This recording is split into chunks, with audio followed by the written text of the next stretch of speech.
All right, I think I'm live. What's up, everybody? ATF Media. Somebody say fired up, Tommy Rich, baby. Oh, wildfire. What's up, Leo Farthammer? Epic. I want him in. I put him in every thumbnail I possibly can.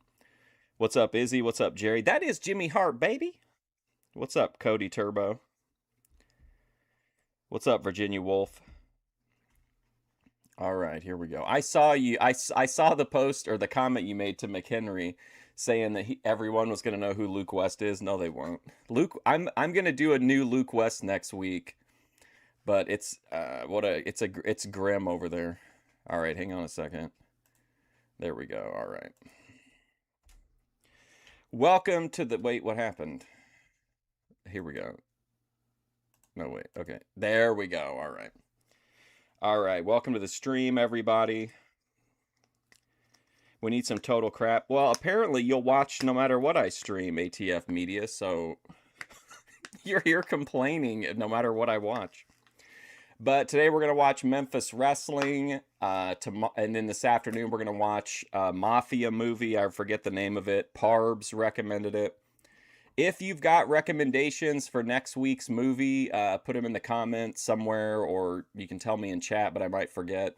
It's got to be safe for YouTube and safe to pass like TOS and safe to stream copyright wise. Otherwise, I'm pretty open. If there's nothing interesting that comes up, I'll pick something out. But we're going to wind down the week here. Thank you so much for incredible, once again, views, the memberships, the donos. It's nice to just be able to do a show and you know, not play the game and still get support. So I appreciate that massively, guys. My name is Lalo, and I'm 65 minutes behind on a 3 minutes into the stream. Hey, Daninsky, did you see OPC Don is working with Chicken Andy? What's up, Jay Alex? So this is, hold on, let me make sure I got the dates right here. I think this is October. Okay, so we're going to be watching November 15th, 22nd, and 29th. I have some concerns about the 29th because it's a battle royal, and for some reason a lot of the Memphis battle royals get copyright claimed, but we'll have to see. Hopefully the stream will stay up. But anyway, let's get started. And then we'll be back in the afternoon again for the Memphis. No, we'll be back in the afternoon for the movie. But this is November 15th, 1980, CWA Championship Wrestling.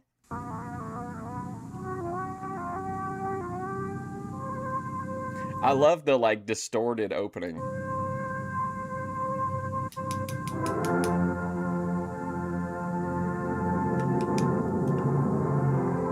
And ATF again, I know you don't like that, you hate the truth, much like Grace Thorpe. But the reality is you're the only person asking for the shows you're asking for, which I do show when I can, but many people ask me to cover updates on the Boyd people. It's just a reality, man. I try to balance for everybody.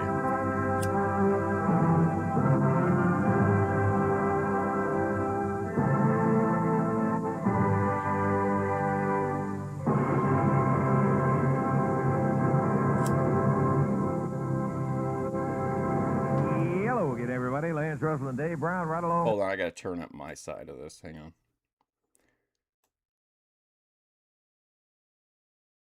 Okay, here we go. Ringside, the son of a gun. We're ready. We got it all today, including that Southern Heavyweight title match, baby. That's right. Tommy Rich is going to be here again, and he will have his AWA Southern Heavyweight Championship belt on the line. But before we get to the championship match, got a couple of other matches. Coco Ware is going to be going against David Oswald in a single match. Ken Lucas, Rick Morton in a tag team match. Coco Ware against, what do you say, Oswald? Is that the guy? Yeah, that's the guy that kind of looks like Timu Lawler. Against Jimmy Kent and the Angel. Dr. Bill Irwin takes on Mike Maroney. Then Guy Mitchell will be going against Tony Boyles. Guy Mitchell will have Jimmy Hart as manager with him. Bobby Eaton will then have Jimmy Hart as manager with him to go against Tom Maley. What do you mean you're we with ATF? You are Boyd. You're a person that's been on Boyd Watch Live. Bill Dundee, the superstar, and handsome Jimmy Valiant in a tag team match, expiration of time.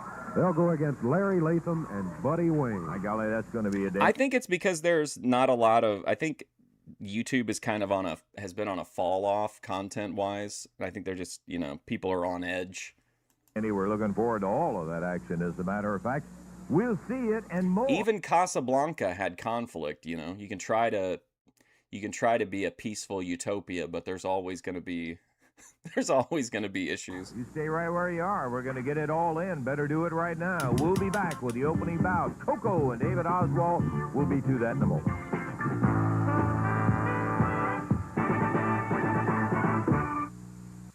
We got one half of the ring filled up with Coco Ware, very exciting wrestler. Hell He's yeah. a guy that, by golly, I guess best known for that incredible drop kick that he has. Real spring steel legs in there, and he'll be going against David Oswald. We've seen David in his improvement, and not in attitude, but in his wrestling style. Should be a good opener, Dave. Here we go. What's up, Mike It's one Copley? fall, 15-minute time limit. Introducing from Jonesboro, Arkansas, 222 pounds on the left of your screen, David Oswald. Going against him from Union City, Tennessee, 221 pounds, Coco Ware. This will be a one fall, 15-minute time limit. The referee's Paul Morton. Yes, sir. And referee Paul Morton says Paul all for the Morton. jackets. We're ready. Bell time. And here we go. Coco Ware and David Oswald. I really like Coco Ware. I like Coco B. Ware a lot. Out and getting it on. When I was a kid, he was like one of my top guys. Should be a good match. Oh my God, Dave, thank you. Oh man, look at that, dude. Right out of the gate, you get Nicky New. Emerito Diaz, hard wicked Ben though. Sugar crits. Oh, look at that backwoods squatch. A wrestling viewer picked it up. Thank you so much, Dave. I appreciate that, man. Very generous. Man, the Nicky New, fantastic. What a pickup. Couple nice grabs there. I do appreciate it, though, Dave, sincerely, man.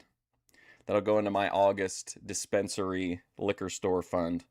Is my chat suffering from blue balls induced aggression? Do they need to visit a golf? They probably do. David We all Oswald, do. Lance says, developed quite a bit as a wrestler over the recent months. Nicky New. He is not always known to follow the rules to the letter. The only problem that seems to have developed along with his increased wrestling ability. Coco, boy, just yanked him off his feet down to the mat. I'm round fired behind up, him. too. Oswald trying to move around, prevent Coco from setting up on a hold. He does so. Oswald back on his feet. Coco, middle of the ring. I'm fired up because I know you guys, I don't know if any of you play Fortnite, but they have an event going right now with these sprites you can collect in the game. And basically you have to, in a competitive game where the only real goal is to kill everybody else, so you're being hunted by everybody else, unless you're in like a duo or something, and then it's every other duo is trying to kill you. You have to find this super rare thing and then survive long enough to get it out of the game, you know what I mean? Or else you lose it forever. And I was doing duos with a trad girl last night, and she gave me the 0 point sprites that I needed, and I was like, I couldn't believe it. Saved by a trad girl in Fortnite. Oswald off the rope, shoulder. I care about Fortnite. The highest concurrent player numbers in years say that people care about Fortnite. But Coco on the mat. Oswald steps over. Coco. Coco flips in this. That was kind of interesting. Coco. It almost looked like that was like a glitch, like he hung up in the air for like half a second too long on that. You know what I mean? Like in between when he like jumped to get over him and when he got flipped, it looked like he like a little bit of a Matrix glitch. Coco flips it this time. Cover one. Down to one is all. I didn't stream Fortnite, jackass. Coco Ware can get on David Oswald. Well, I did, but not Coco here. Ware, Union City, Tennessee.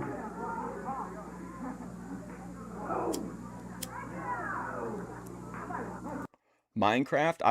I don't honestly understand what you do in Minecraft. I've played it. I don't really understand the point of it. It doesn't seem like there's any...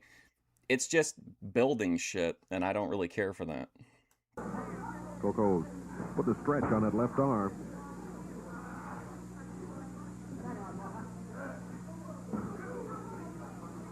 What's up, Hugh Scanlon? Minute and a half gone.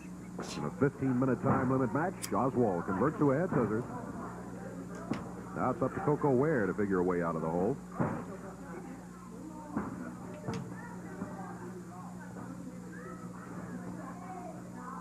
Coco Ware. David Oswald slowing it down. Almost has it broken. Tries to convert, get enough of his weight up over David Oswald. 2 IQ. Yes, Cody Turbo. Minecraft is too high IQ for me. I agree. To hold those shoulders down to the mat. Can't do Dude, if you're gonna become like the advocate for Luke West, dude, you got a lot. You have a difficult road ahead, bro. You're on like during the fire sale era, but I appreciate you trying to build him up. Oswald kicks him back. Coco lands on his feet. And with an arm lock, takes David. You, however, you don't seem like a Minecraft player to me, Cody Turbo. You seem more like a Roblox player to me. Oswald down to the mat. Oswald had a foot under the bottom rope. Referee Paul Morton right there. Quite alertly, he told Coco he'd have to break the hold. Coco working the left arm. 2 minutes, 15 Come on, seconds Coco. into the action. Oh, look at that. Down to the mat, David Oswald.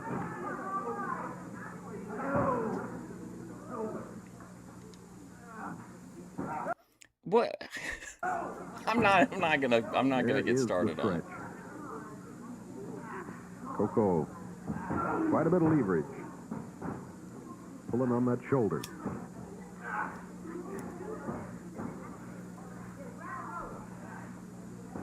Oswald on 1 foot. Serenity now. Coco puts on a little heat. The Down Wolf to of the mat Wall again Street. goes David Oswald. Good luck to him. Oswald had thoughts of going to the My rope. sole interest in Luke West is if he gets back to authentic content, and then I'm more than happy. Luke's a great content creator. This content just sucks, in my opinion. To get the hole broken. He may Coco come now. back, though. You never know. Converting the hole. Is this the worst quality Memphis wrestling video I've ever shown? I don't think so. I think we've seen some where like the tracking was in the middle for like almost the whole show. Oswald up on one knee. Coco Ware trying to get some downward pressure. He's on his feet. 3 minutes, 15 seconds gone. Did I miss somebody in the chat? Flying that heat up tight as he's got that bar right at the shoulder, and of course you can see hey, Oswald. Clifton Smith, I didn't see your comment. Coco Ware and Norville Austin. I don't know that I've seen much of that, I've been able to see much of that actually, like, on any of the shows. What era was that? Taking a look at the leg in there to see if he can maybe I've single heard of him, and I've heard about it in shoot interviews, but I don't think I've ever actually seen him. leg dive him or something, but he instead goes up and grabs a handful of hair. Little hair pulling. Yeah. Oswald rolls Coco to the mat. Coco kicks him back as Oswald came after him. Coco again. Goes for the bar on the left arm of David Oswald. Dave, I don't know whether you noticed right there. Maybe I misinterpreted it, but it looked like when Oswald was getting up, Coco was trying to see if he was in line to drop kick him, boy, and blow that head off with that beautiful drop kick. Blow his But head off. he determined he wasn't. Now he hooks that arm up behind and kicks him over. Oswald hooks both feet over the bottom rope. Hold broken by referee Paul Morton. Coco pretty well in control, really, of the match. He's been able to work on that left arm throughout. Good move. Primarily the shoulder. The various holds he's used have put most of the pressure on Oswald's left shoulder. And there's a little of it right there. Ooh.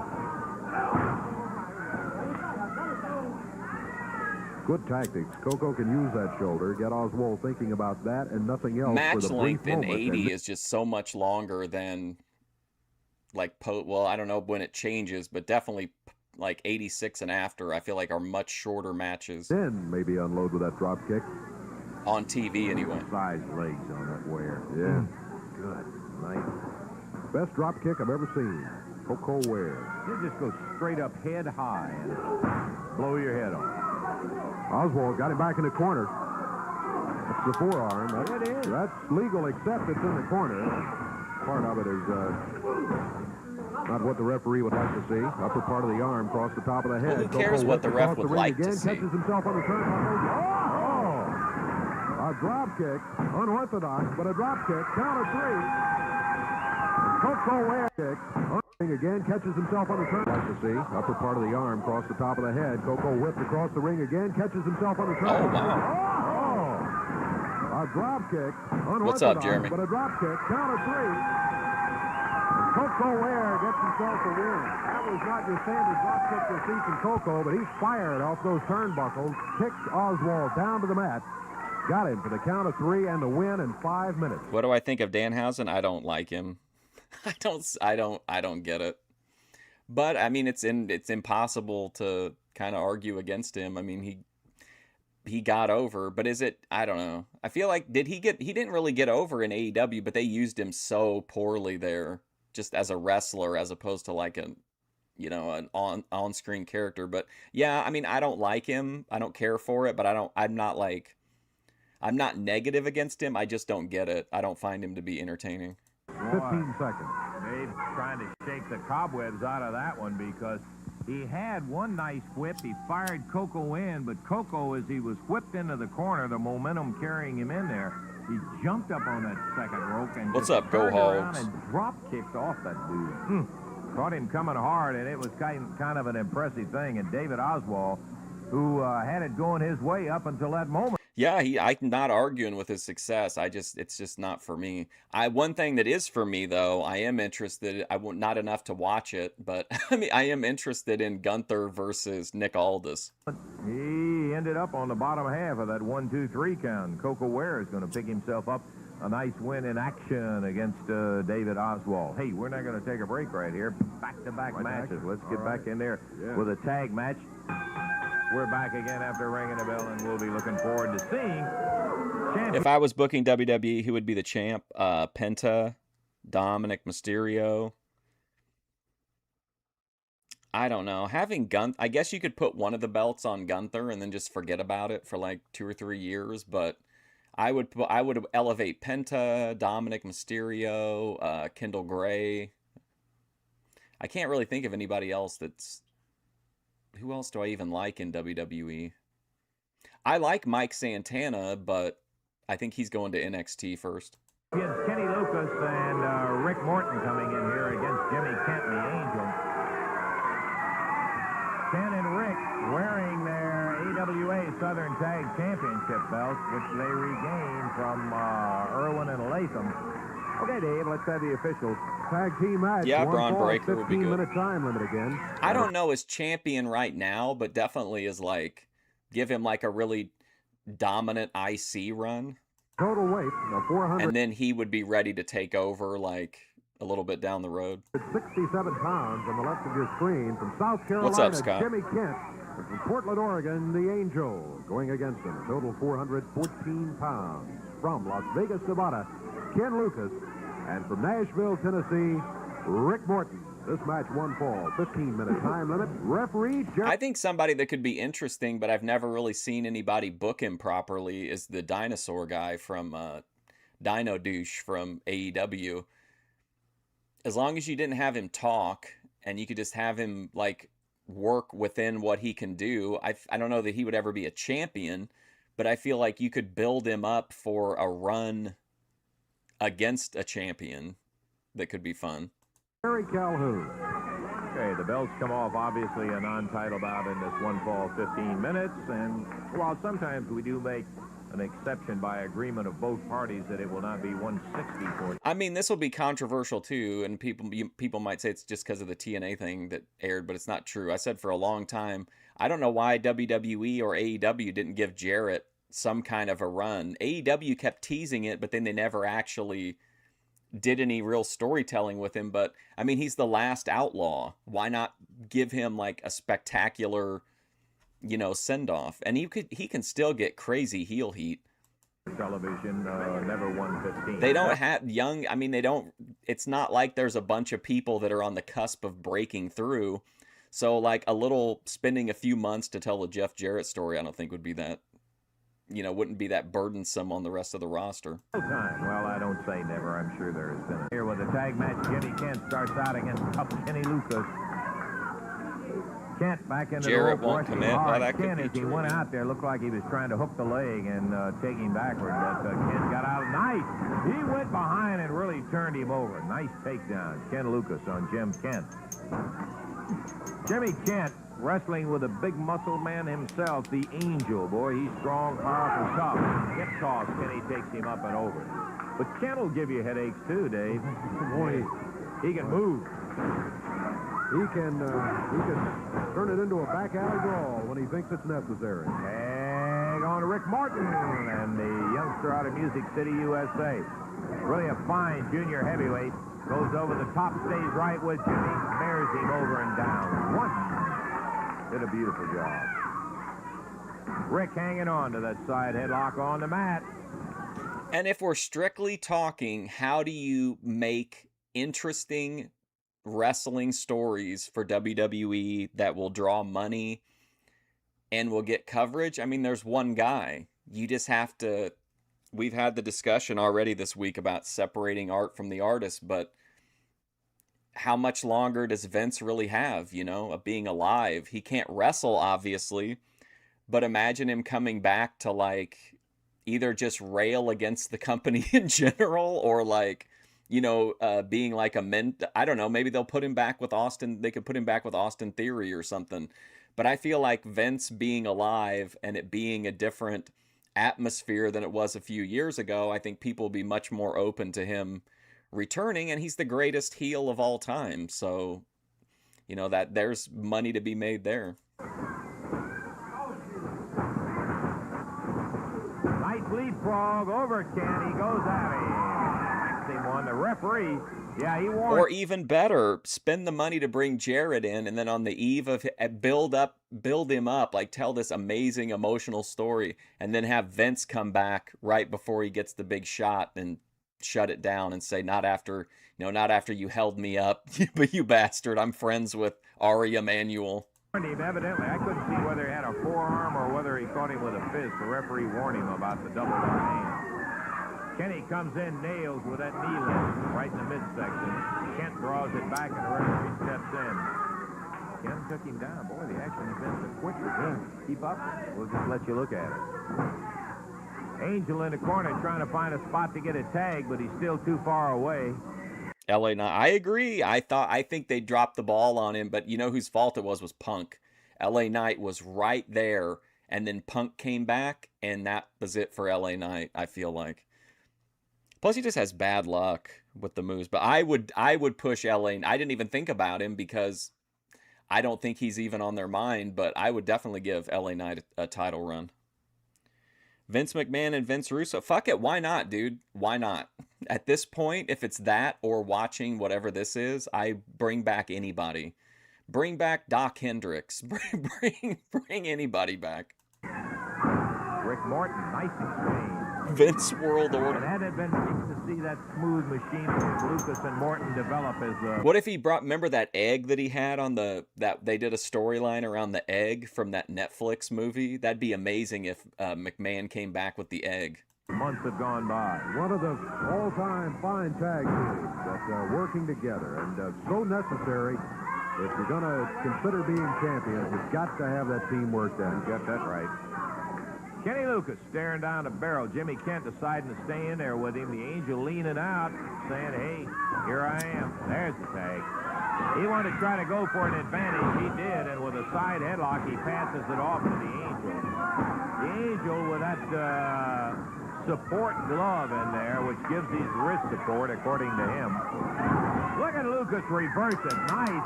Went behind into the hammer. Tag on to Rick Morton, and Rick comes in from behind. There's a whip on the Angel. Rick won a reprimand from the referee about the fist. Drops him on an atomic knee. Makes a cover one. Just too big. Jimmy Kent came in. What did he do? Leap the referee? Well, He watching the pin. He tried to jump over referee Jerry Calhoun and tripped. Well, this Angel will give you a headache, too. He's a big one. He lifted Rick straight up in the air with that knee lift that time. Whoa, man, that was nice. He lifted Rick straight up in the air with that knee lift that time. Damn, bro. Big body slam. The Angel covers. Rick, Lucas comes in firing. Puts the knee in the right hand of Jimmy Kent.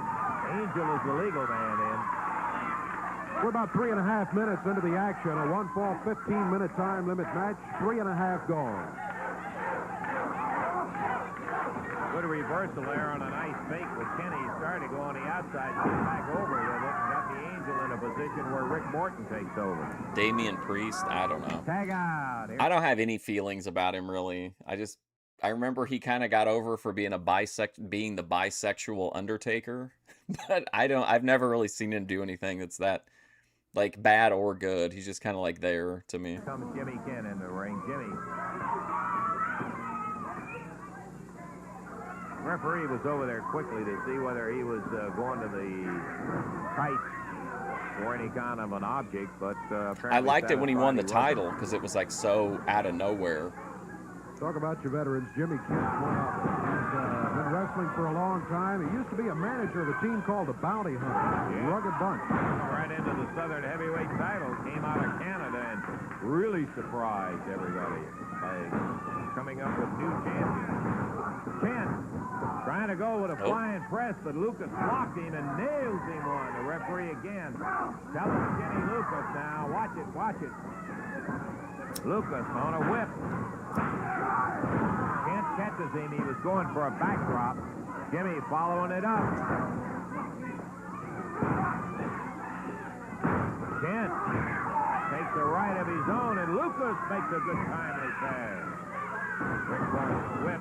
And he appeals to the LGBTQIA+ community, which will make McHenry happy. Tag on Chin, another whip.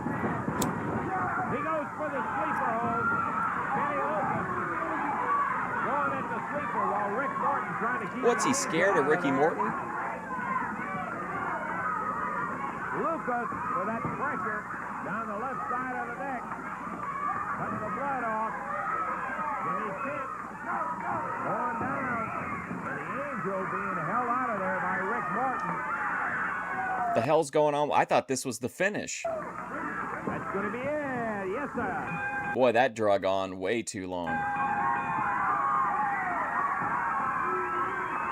Good teamwork, fine. Yeah, I don't have anything against him. I just don't think he just doesn't really stand out to me. Like, I don't, like, as an IC champ or whatever, he'd probably be all right. I wouldn't book him just because I'd want all, like, you know what I mean? I don't know how to describe it, but I wouldn't really, unless it was like as an enhancement guy or something. I want all, like, memorable, I would want all memorable people. Wind's going to go. Hey, come on. That man is using. That should be banned. It cuts off your respiratory system. That should be banned. That is Oh, boy. The good doctor is out here now. He does not put the pressure on the side. It cuts off your respiratory and your pulmonary system. He cannot do that to me. That man puts that hole and chokes people down with it. It is not a legal hole. It should be banned from abuse. He has defeated my brothers with it, but he cannot defeat me.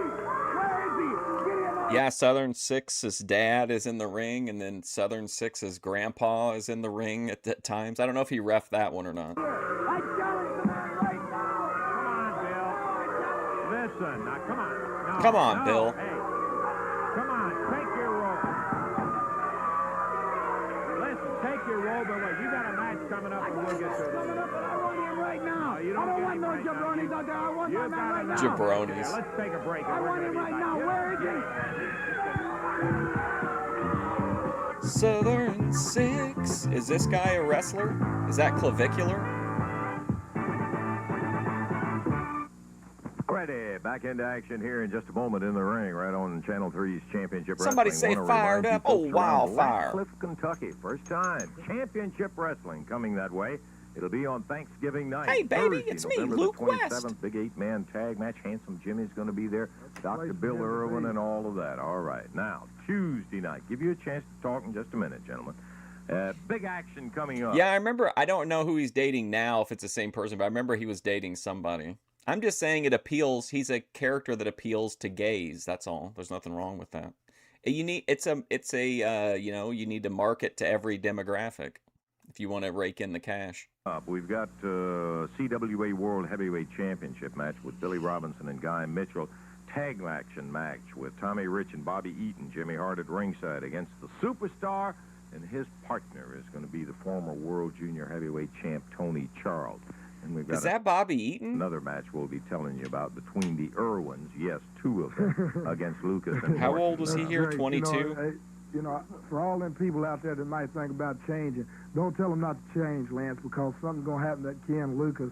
And I think it's one of the funniest things that I ever seen in my life. I imagine you would think it was funny. Let's see it coming up. And you know what else? Yeah, let's talk about Dundee and Tony Charles. Don't interrupt me. That's exactly right. Because what happened to Lucas? Yeah, so Bobby Eaton has just turned 22 at this point. This is on November 15th. He turned 22 on August 14th. When the people see what happened to him, well, that's exactly what's going to happen to Dundee and Charles right there in Louisville, Kentucky. You know, Dundee's had them all as his partner. He's had Valiant. He's had Lawler. He's had Jared. He's had them all. He ain't beat us yet, so he's trying with Tony Charles. Well, the same thing, just like I said, is going to happen to you and Charles, Dundee, that happened to Lucas. Yeah, you are well aware, I'm sure. You can't beat Tommy Rich. Bobby Eaton, that Tony Charles is the former World's Junior Heavyweight Champ. He's no pushover as well as Bill Dundee certainly isn't. You know, we've been beating everybody's brains out in Louisville, Kentucky. Tom Rich and myself, along with our manager. Man, if I didn't know any better and I was just watching this and I didn't know who these people were, I would think this guy was like a grizzled veteran of like fucking 10 years or something. And he's 22. That's crazy. But we're going to come back again because they've got Tony Charles. The way that he works, too, even, like, I know kind of the bar was higher back then in general, but, like, the way that he works and the way the Freebirds worked when they were in Memphis, for being, like, teenagers and barely into their 20s, like, it's just completely, like, it just seems like they've been doing it forever. Like, they're just naturals. That his partner. I guess that's what Big Tough brings out. He'll bring his mama and his daddy and his uncle out to be his partner, something like that. You know, Lance, you're looking at a fun topic for homophobes. And great balls of all right. Yeah, let's get back to that. Louisville, Kentucky. Wait a minute. Homophobes and professional wrestling fan base? That seems far-fetched. Come on down, join us. Yogi, we're about ready to go with our second bout of the day, and it's going to be There he is. There's Southern Six's grandpa. a third bout of the day. We had 2 back-to-back in there. Mike Maroney, young fellow who's shown definite signs of excellent improvement, going against the big Dr. Bill Irwin. Dr. Bill coming out. What's up, Guido Island? And I come out and I challenge that lily-livered, lobster chicken, and of course he sends out, look at this, he sends out some jerk. Sends out some jerk. I have made a challenge on TV for Ken Lucas. He is afraid, or else he'd come out here. But that is nonetheless, I will go out and I will destroy this man in 30 seconds. 1 match, 2 match. Hey, he's afraid, but you people watch this. I'm going to destroy this man, and Lucas will see the wrath of Dr. Bill. They're afraid of Dr. Bill. you just go on out there. Whoa! What's up? It's me. Kenny Lucas coming in there saying, oh, I guess we have a change in that day. Yes, we do. Lucas against Bill Irwin. Irwin's been out here running his mouth about Lucas using the sleeper hold. Irwin claims it's a choke. And he challenged Kenny to a match. That's what we're watching right now. Ken's another breed, Dave. Ken Lucas says of these. Kenny is such a fine, nice, quiet guy away from the ring and all, and in the ring he's perfectly willing to wrestle you all the way down the line. You don't This is call what him Bill a coward, wanted. You don't call him yelling chicken. Ken will knuckle you, boy, just like he did Irwin right there. He will indeed. Kenny with the crowd behind him. Irwin using the forearm and I feel kind of silly about this, but did you guys know that there's like a Dark Side series for like MMA? I didn't know that, like an official series, Dark Side of the Cage. The video I saw looked like it said it had been out for a year. I saw the trailer for season 2. I don't know. I don't remember what the release date was, but I had no idea there was like a Dark Side of the Cage. it looked like maybe a fist to the kidney. He was popping him in the small of the back.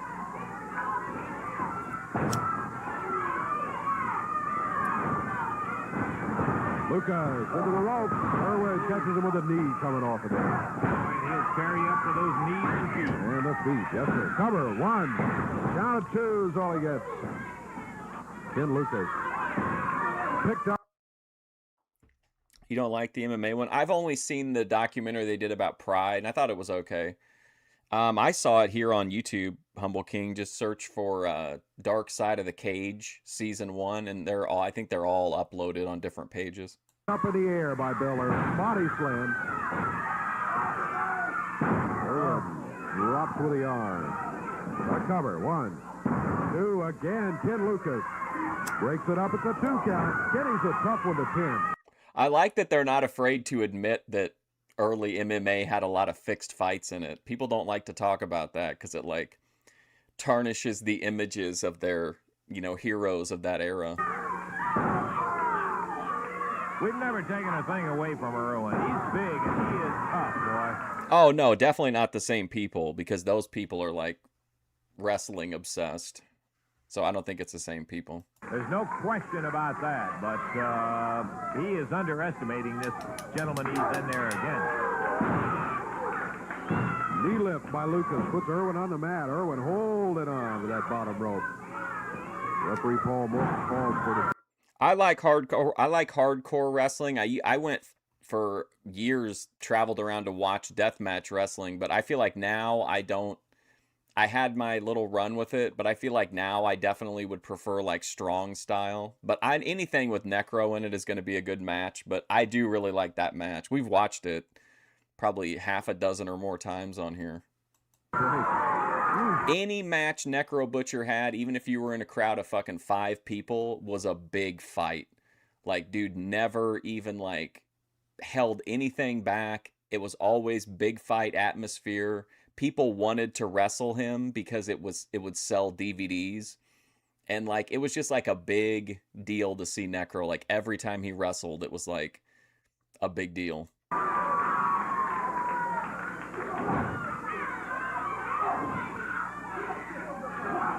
Irwin, right hand. Yeah, you can tell it's a different production team too because they don't have all those shitty reenactments. Those are the absolute worst. I like everything else about Dark Side of the Ring. I hate the reenactments. They look so cheesy. I picks Kenny up in the air again, drops him down on the top rope. Over the rope, off the ring. Feet flying.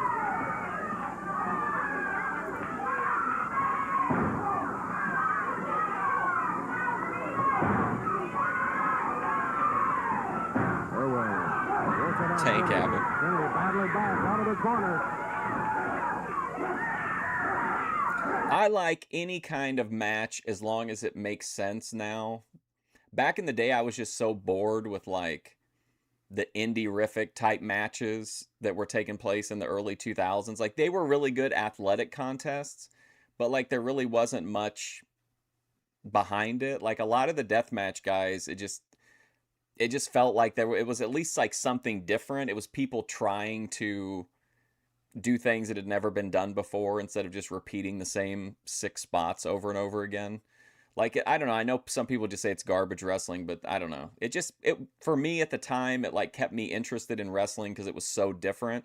But nowadays, like if I see this stuff in AEW, it's like embarrassing to see Moxley desperately trying to present himself as a real deathmatch wrestler. He's got a little bit more of a stake because of where he came from, but I just think it's like way too much. Like when I went to deathmatch wrestling, unless it was like a deathmatch tournament, you would see regular wrestling matches and then there'd be like one like themed deathmatch or whatever. Puts him down on the floor. A lot of comments Irwin made in there. He said, Ken can't put that chokehold on me. He's yelling and all that. Well, there he is. Look how yellow he thinks he is right now. I'll tell you what, Irwin maybe having second thoughts about that challenge at this point. There was a 2 count by Ken Lucas. Necro Butcher Drew. Well, I mean, I'm not going to disagree with you, but that era of wrestling wasn't about selling tickets. It was about selling DVDs. And since Necro Butcher, I mean, I think you can tell from the documentary, like, what people thought about him. But if you didn't see him live, like, I get it. But he definitely was one of the biggest, like, DVD sellers of his era. Every single match, people wanted to see it. Even if it was against, like, nobodies, which rarely happened. Which had been scheduled, Mike Maroney against Dr. Bill Irwin. But instead turns out to be Ken Lucas against Bill Irwin. Irwin again using the rope to get the hold broken.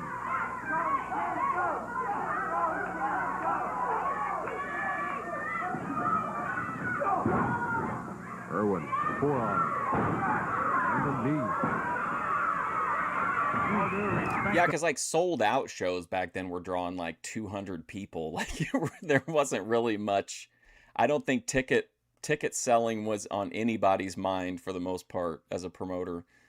Mike, being the An young indie wrestler he promoter. is, this really turns out to be a little better match than we had scheduled, eh? Yeah, you're right about that. Whoa, Lucas hits the mat hard. Irwin follows with a foot. And a cover, 1, 2 count again. And Ken Lucas breaks it at the 2 count. Irwin upset. He wants the referee to count faster.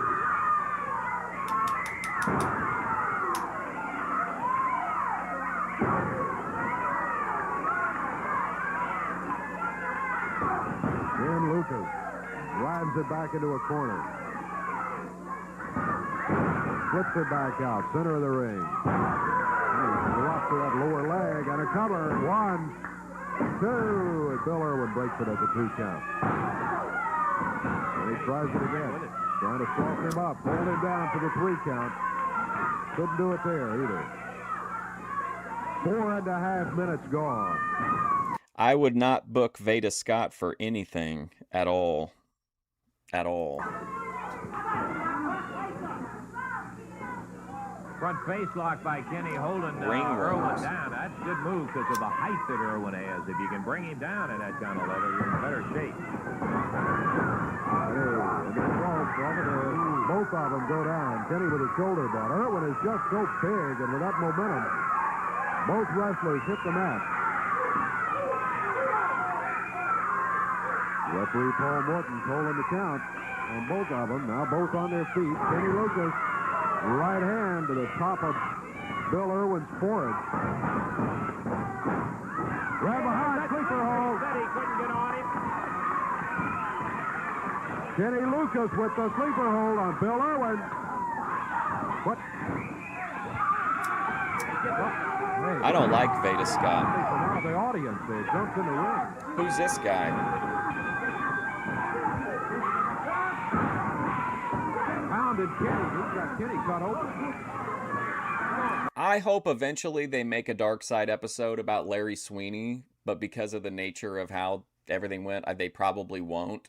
And it's a super niche thing. But if Larry Sweeney had survived, I genuinely think that like every aspect of wrestling would be better.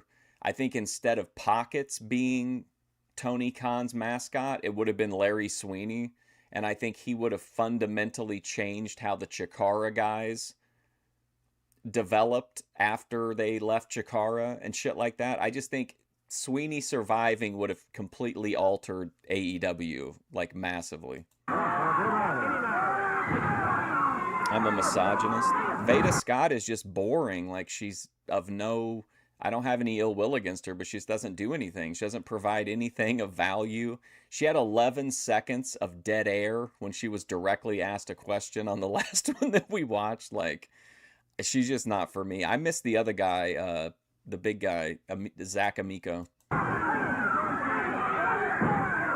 dark side of sweet and sour. You got it. Holding him up. This guy, yeah, with a cowboy suit. Watch your camera. Tony Boyle. Hit to the feet. David McGee, Mike Maroney, Tom Bailey. Irwin see Dark somebody side out of the ring. Esau. I think it was Tony Boyles, yeah.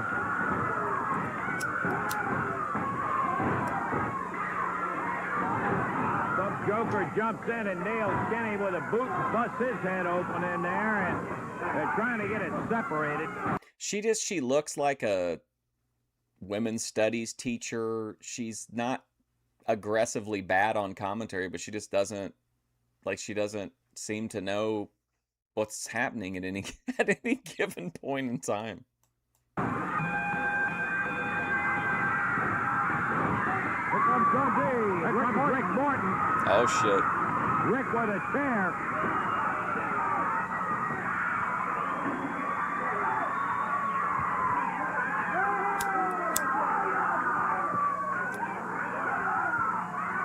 Ken Lucas really injured in there. Hey.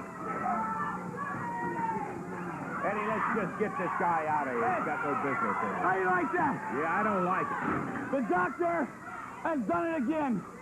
I have fooled all of these imbecile wrestlers, silly wrestlers. I want to introduce a man to you, a true man. This is my brother. Dan Connor. Good to see Dan Connor in CWA. I might have known. That's right, Lancey. You should have known, you dummy.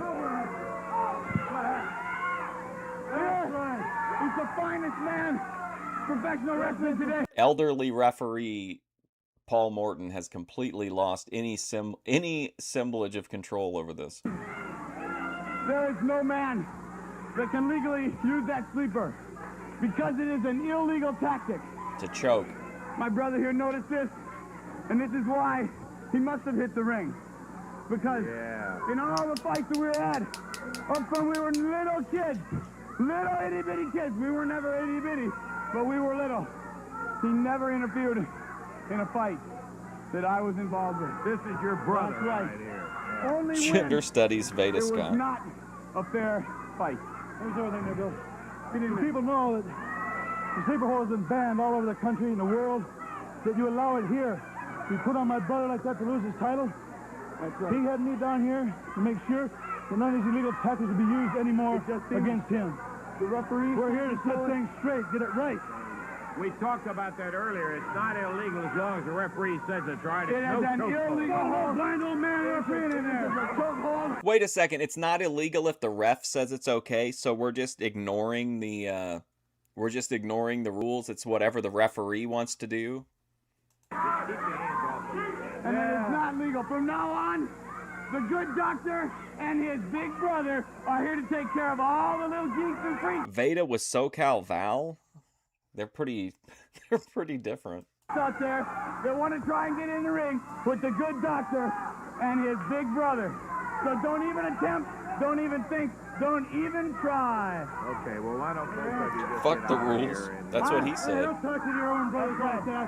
You're not up in the same position. We don't need you around. We don't need you. We might take over your job. Hey, Howdy Doody can do your job easy. He's not very intelligent All either. right, just please, if you will. Okay, we like the word please. Okay. You got a lot around us. You gentlemen and Mr. and Master. Caused enough trouble. We're going to take time out now. We're going to be back right after we take time for this break.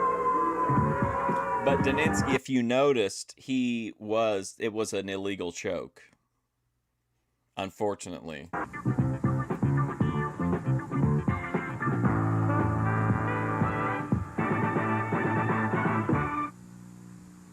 In case you missed it, you're better off that you did. Irwin had his brother salted in the crowd out here.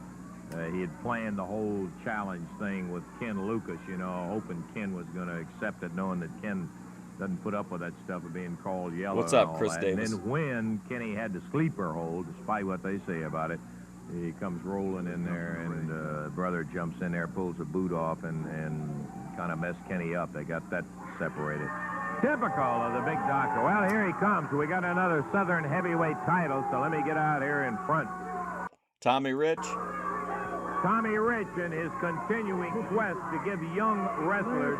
Last before I start anything, I'd like to say that was And if you weren't here last time, he did this same thing. He drew a name out of a hat, but he put all the names in it were the name of like one of the enhancement guys. Great. That Ken Lucas got exactly what was coming to him. I loved it. I was sitting back there. I had never seen nothing as planned out. And that was just great. I loved it. Jimmy Hart, baby. To the doctor. Sure. But, you know, and I've got another thing. You know, you got some audacity, Lance Russell. I got home last week at the TV, and a couple of my ladies, now they told me, they said, Lance Russell made a fool out of you. I said, what do you mean he made a fool out of me? They said that you took and changed the name. True, well, when you Daninsky. took all these names out, come on. that they were all the same name. Well, I'm going to tell you right. something, They Lance. sure were, Yeah, but we because you didn't do it. changed them. No, you changed them. That's why I had all different names. I told you I wanted it to be legitimate, and that's exactly the way I want it. Well, if it's so legitimate, let me check some of Don't you get in that, Lance. Let me check Well, some of the okay, names check today. the names, but I'm doing the drawing today. Or Okay. Jimmy can. David Price, Cecil Hedge. Okay, all right. So Okay, they aren't see all the there, they're all same. different. Yeah. But Different last names. week. No, okay. last week you Okay. changed them. You want me to draw a name No, out I of here don't for? want you to draw a name. I'll let Jimmy draw one, because I don't trust you, Let me Lance. draw, baby. That's you changing them You don't names, trust Lance. me. No, sir, I sure don't. Yeah. Okay. So Are you ready? you're gonna. Oh, I've Nothing been up my ready. sleeve, Well, let's baby. get it on. Now. Okay. I'm not even I close. always like it when the heel's fucking the baby face over with the rope somehow, and the referee's counting, and the heel like reinforces to the ref that he's got till 5. Close my eyes when I do this, Close man. your eyes, man. Boy, think you can find a hat with them closed, Jimmy? Okay. Who'd we get? Who'd we get? All right. Who'd we Let's get? see. David McGee. Oh, David David McGee. McGee. He could be the next hottest box office attraction in the country, Lance. That's if he can beat me. Okay.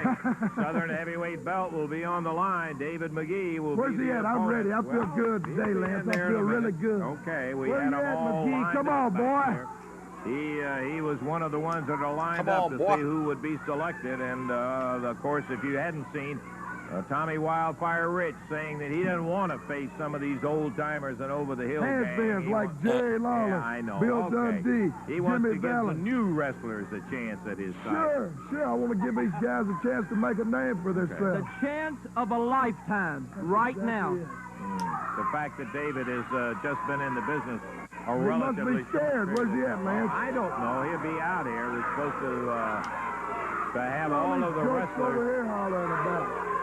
We may have to draw another. No, here he comes. Oh, he had the guts to come out here. Okay. He's okay. gonna be out Well, there. McGee's Okay. going to get a chance. Title on the Right line. there. Yeah, but at least he had it like when it mattered, you know, back when being the champ like meant something. Very short run, yeah. I Right there. agree. You'll hold it for me, Lance. We'll hold it right over No, hold here. it Yes, for we me. will.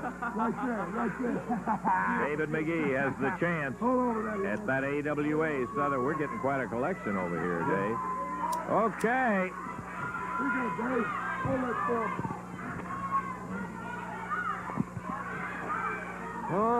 Okay. Well, at least I will say this. He did not have a hat full of all of one name in there. Yeah, no. We'll check that out. Okay. 1 hour, 30-minute time limit. Is that the agreed upon time? Right, 30 right, minutes? One 30 fall, minutes. rather. 30-minute time limit. It will be an AWA Southern Heavyweight Championship match. Introducing the challenger from Louisville, Kentucky, 210 pounds on the right there, David McGee. And going against him from Hendersonville, Tennessee, 228 pounds, the current champion, Tommy Wildfire Speaking of lame Rich. duck This will be NWA one fall, champions, how about 30-minute this old time boy, limit. Rugged And the Ronnie? referee is Jerry Calhoun. Okay, here we go, bell time. And this is a sanctioned AWA Southern Heavyweight title match. Tommy Rich defending AWA, are you asking about this? No. We can't watch AWA on here, unfortunately. This is CWA. his title against David Always CWA on Fridays. McGee. I don't know whether to say David was the lucky one or not. It's just kind of hard to say. Rich is a tough guy, no doubt about that. Rich, who at one point, as a matter of fact, came very close to winning the World Heavyweight title in a tremendous match. He does hold the AWA Southern Heavyweight title. Jimmy Hart back out at You got to meet them in 1983? Wow, that's awesome, man. ringside. When you met Tommy Rich, would you say you were pretty fired up? That's Tommy Rich. He of the I would be. blonde hair, his opponent, young David McGee, trying to force Tommy back down, but Rich snaps him back down. McGee was under the ropes, I think, Davey, and they called for a break in there. What is this consultation? No, I don't do Mid-South, unfortunately. I don't have, you can't show it on here. I can stream it on Twitch and then put the VODs over here, but I don't, then I'd have to not stream over here someday. But I wish. Mid-South is my favorite territory. Oh. Rich elbow pad. Yeah, getting Jimmy Hart had the elbow pad, and Rich puts it on. That's the controversial elbow pad, I might add. Good scissor move by Rich. Oh, yeah. I noticed. The galoobs. One fall, 30 minutes. Southern heavyweight title match. David McGee. Yep. Youngster. Mid-South, great in-ring, great storytelling. The commentary was great, especially whenever Watts was on it. I think on Twitch we're in 1982 maybe, or maybe 1983 in Mid-South. Who's learning it the hard way is he has been in there against some very tough competition. He is in there today with some tough competition. I don't watch AWA. I really don't watch Mid-South just because if I stream on Twitch, I can't stream over here and nobody watches. Very few people watch on Twitch, and it's very hard to get discoverability, so I just kind of compromise and watch the stuff here that I can. But legitimately, it is an opportunity for him. I think in all honesty, we'd have to say that if you were going to select your challengers that... I guess, like, if we really wanted to do something live, like, you could record a few episodes and then upload them yourself and then premiere them. But, like, then we wouldn't have, like, I couldn't be on camera, you know what I mean? For some reason, you can upload them as a VOD. They'll copyright claim them, of course, and put ads on them. But at least you can put them up as a VOD. You can't do it as a stream. David McGee would not be considered ready quite yet, Dave. That's it. He's just not ready. Really not this argument again, Dave. Serious challenge of Rich, but there's always that chance, boy, that Rich makes a mistake. McGee could pop it. However, at this point, Tommy Rich pretty well in control. Rather freely using that booming right hand. Mm-hmm. Yeah, he gave some real chances to some people that were kind of stuck, and those people really rose to the occasion. Kurt Hennig, nice. Reverse face lock on David. The Memphis Airport. That head. Ooh. Right, but I don't think at the time how it played out, he got the better end of it. But he took guys that weren't really doing much in Memphis, and they were able to thrive, which only benefits everybody. You know what I mean? Like, I think it turned out that he got the better end, but to do that, he had to take the risk of using some underneath Memphis guys who managed to, get over. And the real steal, I think, in that was Dundee booking. I think if you don't have Dundee over there doing the booking, I think that would have made it a lot rougher too. He's really coming straight up on that neck and head as he leans down across the back and bends him across his body. They own everything, Daninsky. They own AWA, World Class. I think they even own. USWA now. Tough hold by Tommy Rich on young David McGee.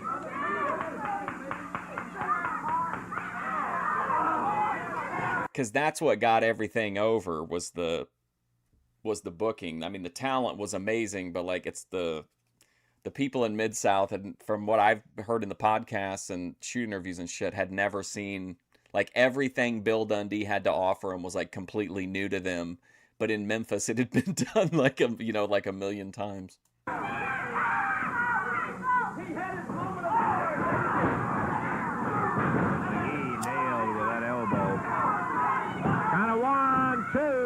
And that's going to be it.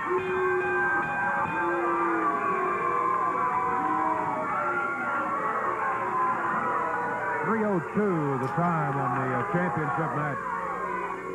Well,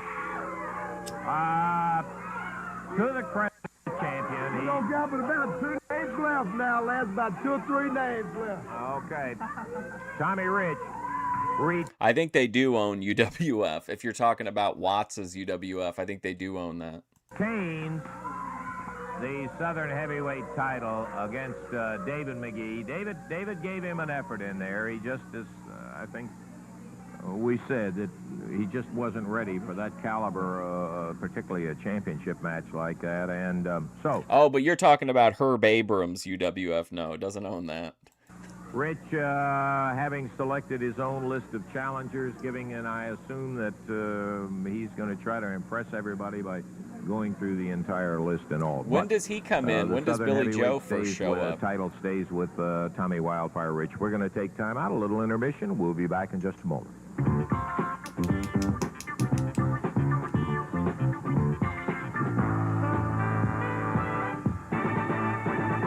What's up with that guy? Everybody else is having a good time.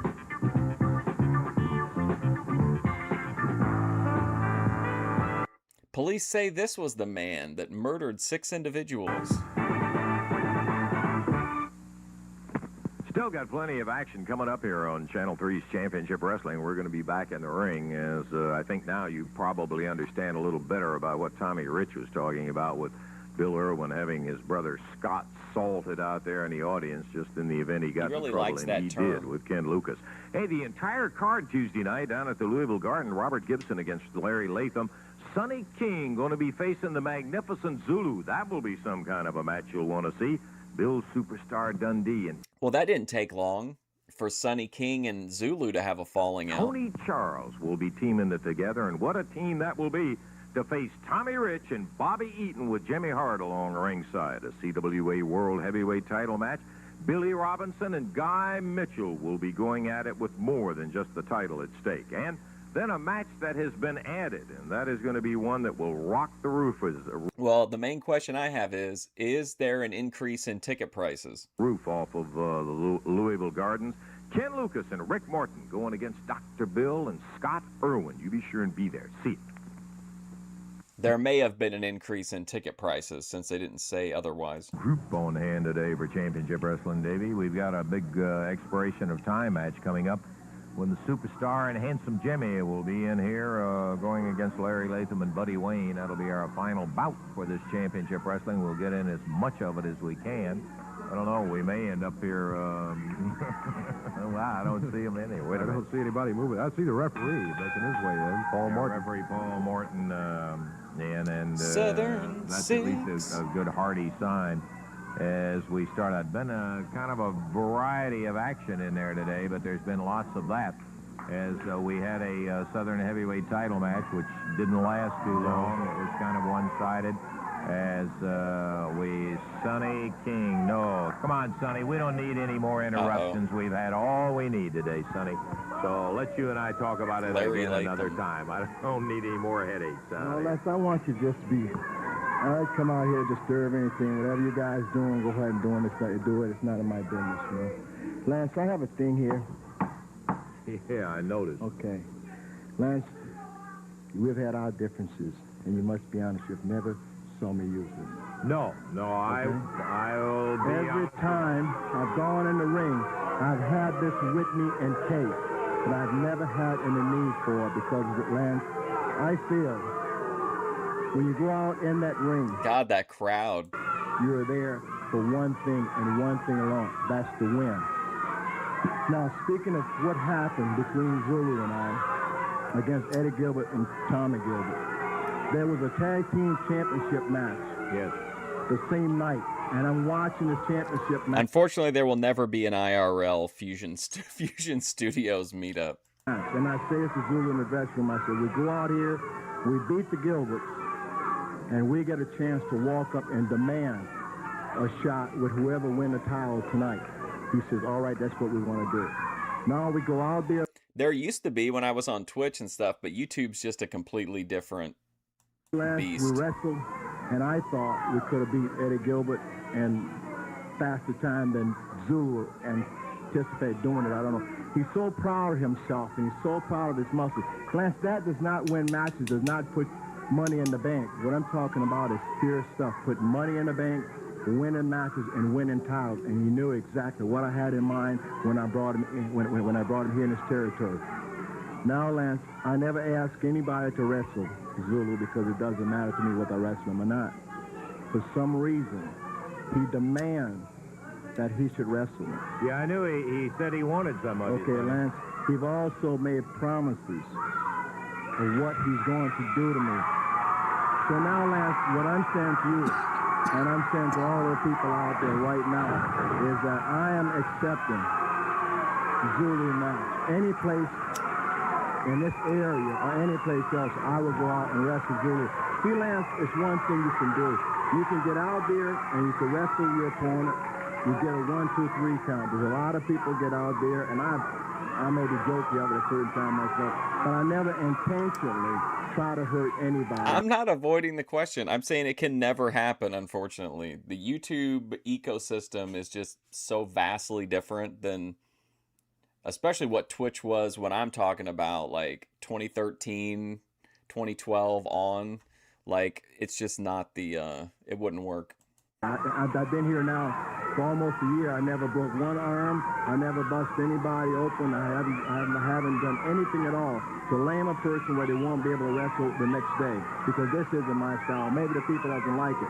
But Lance, I want to say this for the last time. Sonny, okay, we got to get up to the ring now. Let me say, I just will be looking forward to being at ringside when that challenge match comes off with you. Lance, and I hope it'll be pretty soon. Okay, Sonny King.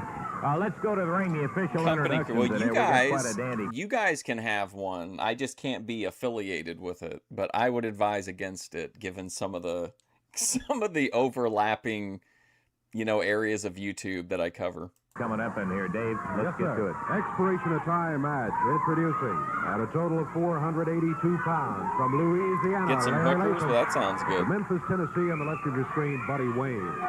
On the other No, side of the people that would run the party, there would be people who would show up and then like take pictures of everybody and then send them to people to like be doxxed or whatever. 453 pounds total weight from Australia.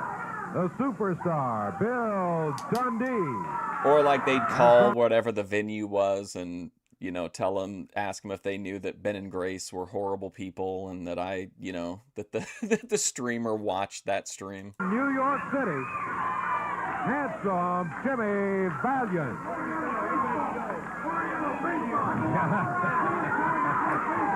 Handsome Jimmy talking about his Oriental baseball. He's got his Shogun robe on, and he's got his baseball hat on.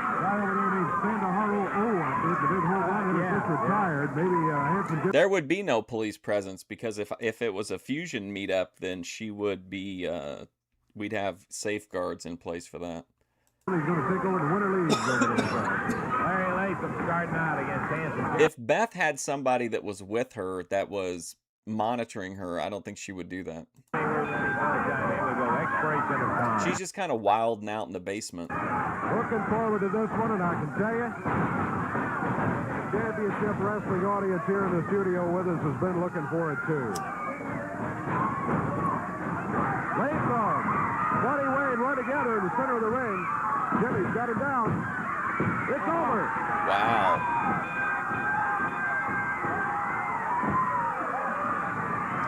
That was quick.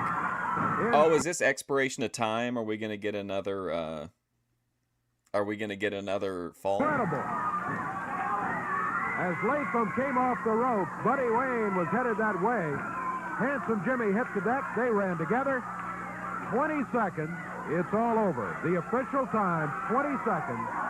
First fall, Handsome Jimmy Valiant. There we go, first fall. And superstar Bill Dundee.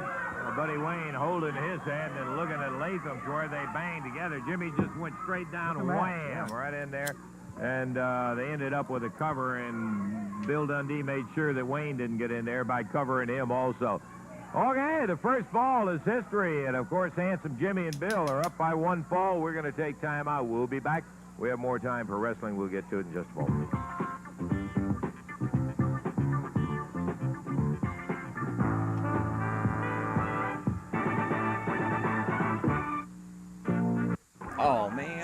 Second full of action. Superstar Bill Dundee. I wish we could have seen that commercial. Win in 20 seconds. Got about 4 minutes of time left, Dave, so there's enough time to get some more action in. Yes, sir.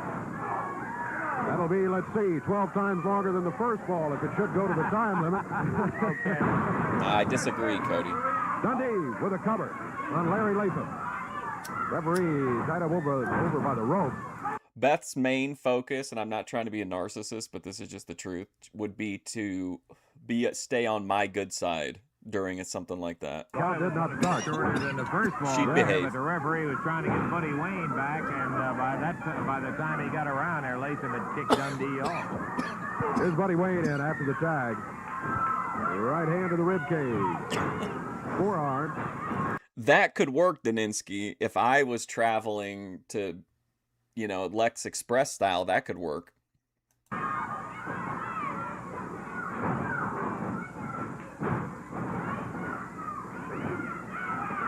I just got to have room for my diabetic cat.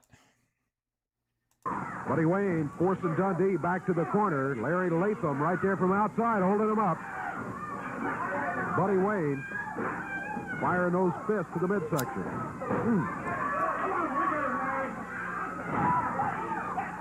Latham in after the tag.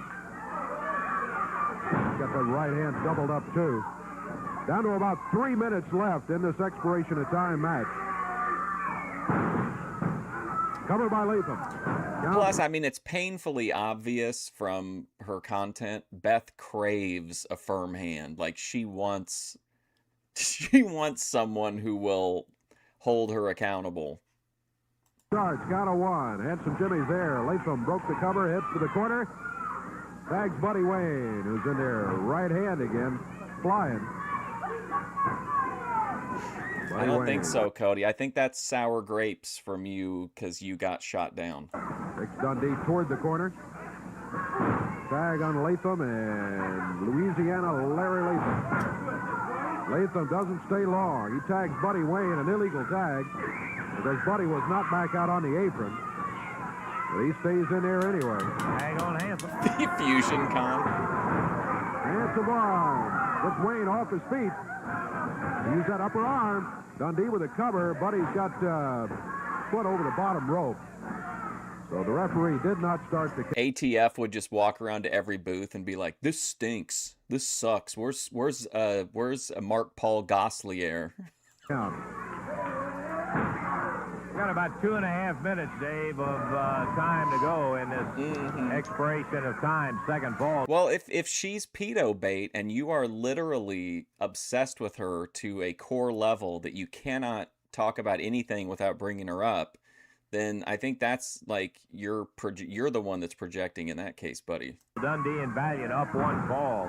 Handsome Jimmy all over Buddy Wayne. Most people see a 29-year-old woman dressing like she's from the 2000s for aesthetic purposes and just see that. Their minds aren't automatically tuned to associate that with sexualizing children. You should look at yourself of why that's a subject that's always popping up in your mind, in my opinion. Running him into one corner and then the other. Whip into the ropes. Leaves it for Dundee with a drop kick. Dundee covers. Down 1, 2. Larry Latham. Bay Area They were Strangler. very near the corner, and Larry Latham was able just to step in there and break it at the 2 count. Well, that's the way to do it in a match. You run out and get that first ball so quick they don't know what happened, and then you're 1 fall up. Now they've got to catch it. Because the worst you can do Would is end up McHenry in a like situation of having a whisper draw. to them while the life Latham left their and eyes? Buddy Wayne in a must-win situation here in the second ball. Valiant puts Wayne into the rope. Upper arm as he came off of there. Handsome Jimmy made the tag on Bill Dundee. Dundee flips Buddy Wayne to the mat. 1, 2. Cody Turbo is obsessed with methadone. She shot him down. He's been bitter about it. He now goes to every channel that I cover and does like these weird gay ops with the people that are with the content creators. But he's obsessed with methadone. He tries to find anything. So now his new thing is that methadone, because she dresses like Y2K, that she's pedo baiting. So I don't know. That's a weird thing that Cody came up with. I don't really understand it, but It's all over for the second fall. 2 falls in a row for handsome Jimmy Valiant, Bill, Superstar, Dundee.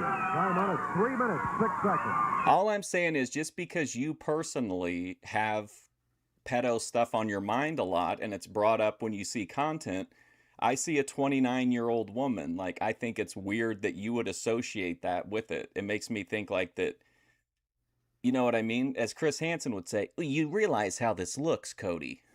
3:06. You say that she's pedo baiting, yet you spend your life dedicated to her. What do you mean by that? 3:06. Big broom nothing, bro. Victory goes to the superstar and handsome Jimmy. Billy walking among the crowd there, shaking hands and I think patting you them need all. The guy's rehab. got a tremendous amount of charisma and a lot of nerve, boy. I'll tell you, he'll face them all, big and bad. I tell you what, we were talking about the fact there that Latham and Buddy Wayne had to win it. Dundee and Valiant did not. All they had to do was avoid being beaten to get the victory. But Superstar and Yeah, I mean, yeah, to say the least, shut him down. Jimmy, That's a that is not kind the way they of wrestle. putting They it. go in there all out all the time. They did. They got the second fall win. Yep, they didn't try to coast it out. Okay, so just to be clear, you're now coping to the point to where you're trying to be semantic and say that I see a functional 29-year-old. No, I'm saying that you, because of your you're like obsession with sexualizing children, you're projecting that onto a 29-year-old woman because she wears Y2K, which is big for people her age. Like, the fact that you are the only person who has these thoughts, I mean, it's very concerning, Cody. I don't know what that has to do with her being a functional adult. Like, I don't get it. You having these thoughts about children and her being functional, there's no connection there. They went for that second fall, and that obviously is going to sew it right on up. Tell you what we're going to do. We'll take time out right now. We'll be back right after we check the clock. You're not commenting on my content. You're commenting on one of the people that I cover. My coverage of her has nothing to do with the weird stuff that you fantasize about, Cody. Does Bethadone remind you of a girl that shot you down in high... Oh, shit. Oh, shit. I got it. Cody has started to get very close with Luke West, who also was shot down by women repeatedly and could never get over it. That's got to be a big missing puzzle piece of the Cody Turbo. So a woman like Bethadone rejected Cody Turbo. He took the Jim Bro cope route. That's not working out for him. Now he's commiserating with another similar individual and coping over his loss of both the OG Bethadone and the modern Bethadone.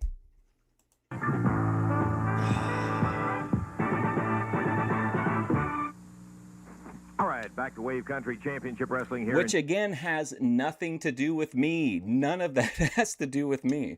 Other than the fact that Bethadone likes me, but that's not my fault, Cody Turbo. Just a moment. I want to remind you folks, Rabbit Ridge, Friday, November the 21st, Championship Wrestling coming that way. And by the way, on Thursday, November the 27th, that's Thanksgiving night, Ratcliffe, Kentucky, big 8-man tag match. That'll be happening there. Tuesday night, the Gardens. That's what's going to be right on top of us. Man, what a night of action. We've already told you about one tag match where Bill Dundee and Tony Charles like sands of the hourglass. Team of Tommy Rich and Bobby Eaton. Well, they got their eye out for you. They said they've done it all with the rest of them. They're going to get you and Charles. Yeah, I can imagine what they say, Lance. Well, let me tell you something about Even Tony Cicero Charles. can't When it believe comes to that. wrestling, Lance Russell, he's like Billy Roberts. He knows all the holds then some. Let me tell you something, Rich and Eaton. Now, without that Jimmy Hart, you're nothing but we're prepared for him. So come on in, Hart, and we'll show you a few wrestling tricks. Bobby Eaton, Tommy Wildfire, Rich, we got your number, and you know it. We'll just see how good wrestlers you are. Thank you, man. I'm really looking forward to seeing Bill and Tony Charles team Boy, up. Ought to be a whale of a SVU. match. Ken, I know that what the folks have already seen in there with you and Rick, and particularly you, that move that Irwin had Scott assaulted out there in the audience, and boy, he really tore your head up with that big old cowboy boot. Lance, I've seen a lot of what you call real cheap shots in this profession, but that was one of the cheapest I've ever seen. And as you can see, I've got my hair cut back in the head. He put this gash on me, and actually I should have had stitches, and I wasn't right for that night and the next day. But we're going to have to put our belts up against these guys sooner or later anyway, so the thing about it is we're going to go in there to get them, and we're going to just do this, that. We're going to fight fire with fire. And they put it in there, Rick Morton and Ken Lucas. That's a level of crazy you don't want. You really think she's that crazy? They're going to be in there against Bill and Scott Irwin, and I got to tell you that knowing Kenny and She's knowing just the way a silly he feels little about guy it's going to be in more a than just a basement. title to be at stake in there. Rick, you and Ken, good luck. Look to at you this in there Ricky about Morton. it, Scott Irwin, and I got to tell you that knowing It's an interesting look. Kenny and knowing the way he feels about it, it's going to be more than just a title to be at stake in there. Rick, you and Ken. Wow, good luck to you Cody in there. We're Turbo. going to be looking forward to that title match in Louisville. Got to tell you, that will Cody, burn. this is why nobody takes you seriously. You say the dumbest stuff that's completely, all it does is expose you for being obsessed with some of these people. And then you're going to say something like that, dude? Come on, man. That's pretty lame, Cody. Man, that's going to be something. You don't miss that particular special match coming up Tuesday night, Louisville Gardens. You better believe you'll be there. This is why you're one of the few people in the sector that's that's just completely unliked, bro. Come on, man. Wound it down right to the end of that old hour reel, Dave. What did Dave ever do to you? All he does is hang out in the chat. Good action today. Some of the matches that we talked about earlier in the week did not happen, but we wanted to get to that Dundee Valiant Latham Buddy Wayne match, and it was a good one. You're going to end up, just like your buddy Luke West, you're going to be playing Minecraft alone, wishing that you had played your cards right with Bethadone or whoever else it is. Like, this is just dumb. Like, quit being a bitch. I'll tell you for a fact. So, we had another Southern Heavyweight title defense by Tommy Rich. That's it. For Dave Brown, Lance Russell, and a little bit saying, looking for you next week. Bye-bye, everybody. The announcers on this program are selected and paid by parties other... Like, I can't stress this enough. All you have to do on this, and it's not, I don't run a drama show. All you got to do is come in and, like, watch and chat and whatever. Like, starting problems for no reason, getting embarrassed repeatedly, and then just saying shit to mean shit to unrelated people. That's lolcow. Like, you are going to end, that's why you won't come on camera, because you'll be a lolcow. Like, you have to nip this behavior, Cody Turbo. I don't think you're irredeemable, but like, this is really shitty behavior. Other than this station, namely the promoters of Championship Wrestling.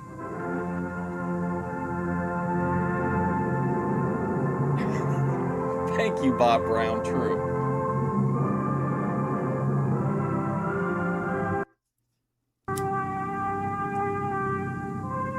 This is November 22nd, 1980.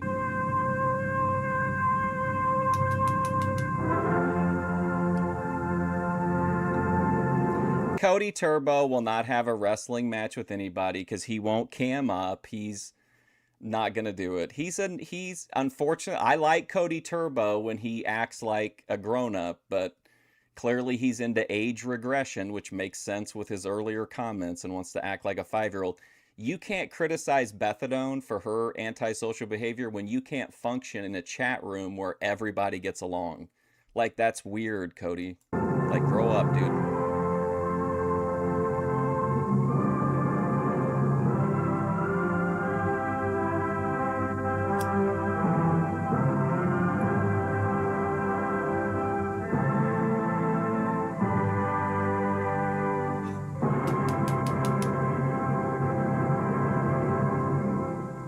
Hello again, everybody. Dave Brown here at ringside, about ready to go with another day of championship wrestling. Big card coming up. As usual, we have Ken Lucas, Rick Morton in here this week. They will be in a tag team match going against Buddy Wayne and David Oswald. I'm not feasting. This is all a waste of time, all because Cody Turbo can't get laid. Like, we all have to pay the price for that, apparently. Then after that, we have a single match in which Coco Ware will be taking on Bub Smith. The Irwins will be here. Dr. Bill Irwin and, of course, his brother Scott Irwin, who we saw a week or so ago as he joined Dr. Bill Irwin. They will be here as a tag team today, going against Tom Maley and David McGee. Beautiful Bobby Eaton will be taking on David Price in a single match, and it'll be Larry Latham teaming with Danny Davis. What's up, More Montero? about that in a moment. Going against Tommy and Eddie Gilbert in an expiration of time tag team match. The Latham-Davis match interesting because a few weeks ago, Latham and Davis had their differences. Dr. Bill Irwin and Larry Latham were wrestling together as partners, but when Scott Irwin, Dr. Bill's brother, came into the picture, he dropped Larry Latham, and Latham and Danny Davis have worked out their differences, I understand. They will be wrestling as a tag team today. We're going to be back with the opening match. Buddy Wayne, David Oswald against Ken Lucas and Rick Morton, coming up in just a moment. Montero, I saw you on, I want to say Matt's channel. You were on a panel. You kept subtly dropping racial slurs, but then like sweeping for yourself so Matt would keep the show going.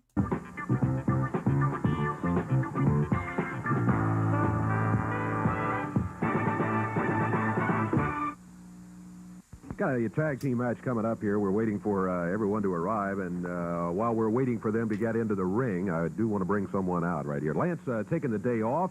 He will be back with us next week, but since he's not going to be here today, see we get somebody to kind of help us out with the commentary. What was the deal, ATF? Did you see that video where he presented somebody with a birthday present, but I can't remember who it was, Corey Feldman. I didn't watch the video, but it keeps coming up in my feed of him presenting somebody with a birthday present. Let's bring out King, Jerry Lawler, coming out right now. Thank you, Dave's channel, for the $20.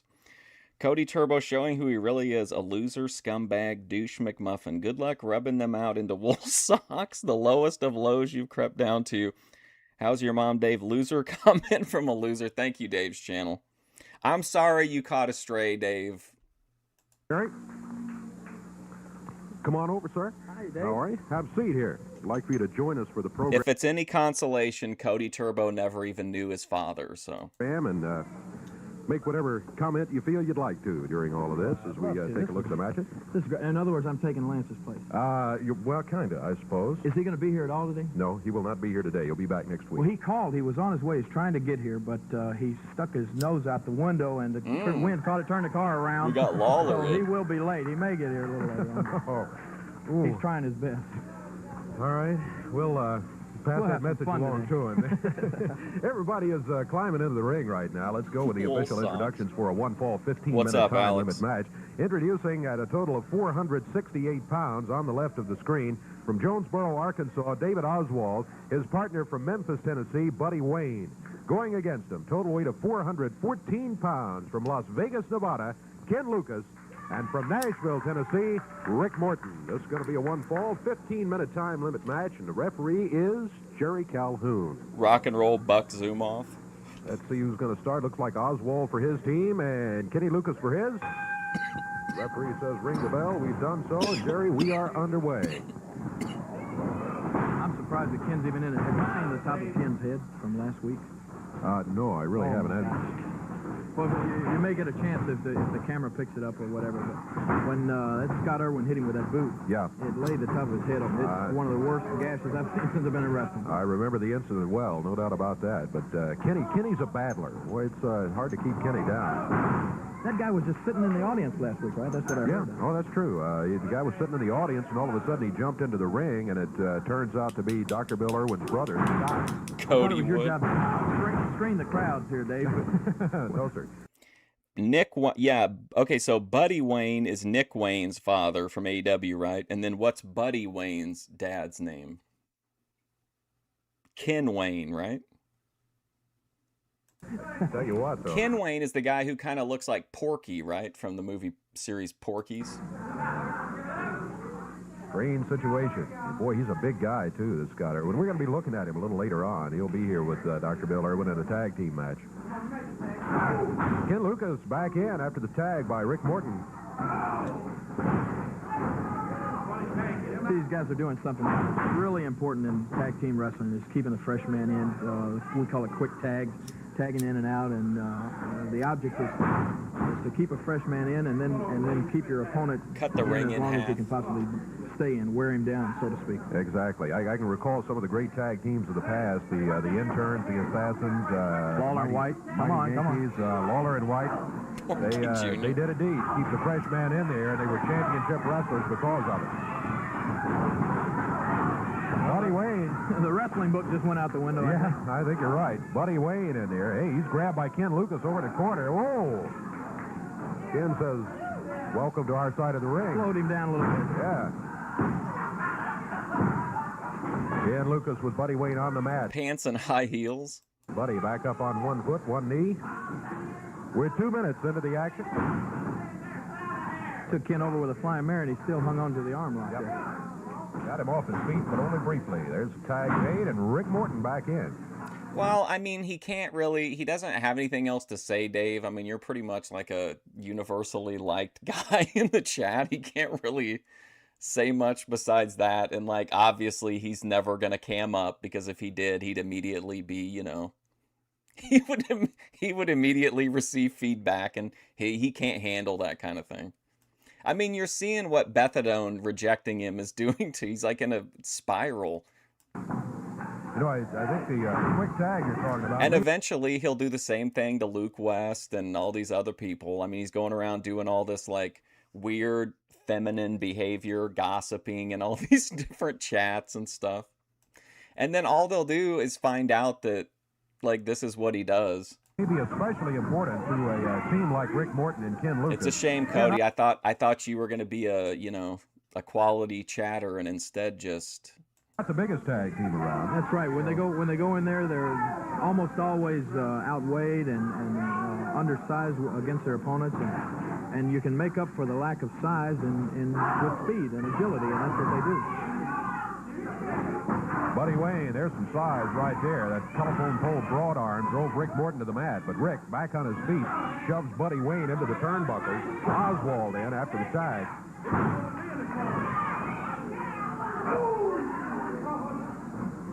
Morton. There's Oswald into the ropes, coming back off of there. He caught him in the midsection.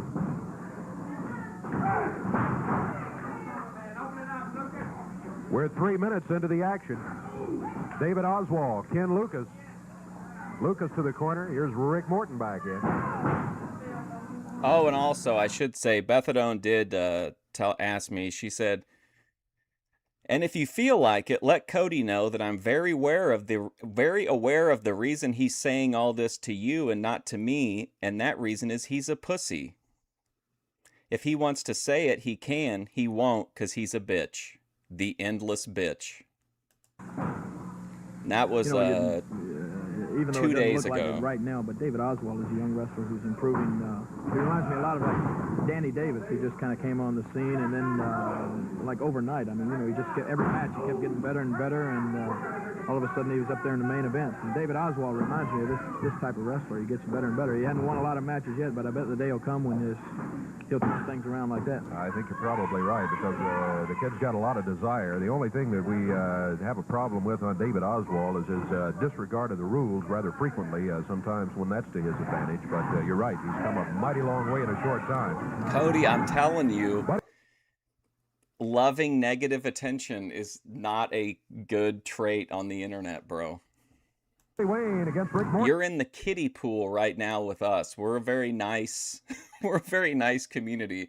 If you take this attitude like other places, you're gonna get like buried, man. And for what? Like, you got along with everybody and you're mad because Bethadone doesn't want you? Like, who cares? She doesn't want anybody that wants her. Morton. Buddy's got his hand wrapped around Rick's throat, if I'm not mistaken, choking him. He's choking him when the referee's behind him and pulling the hair when the referee's around front.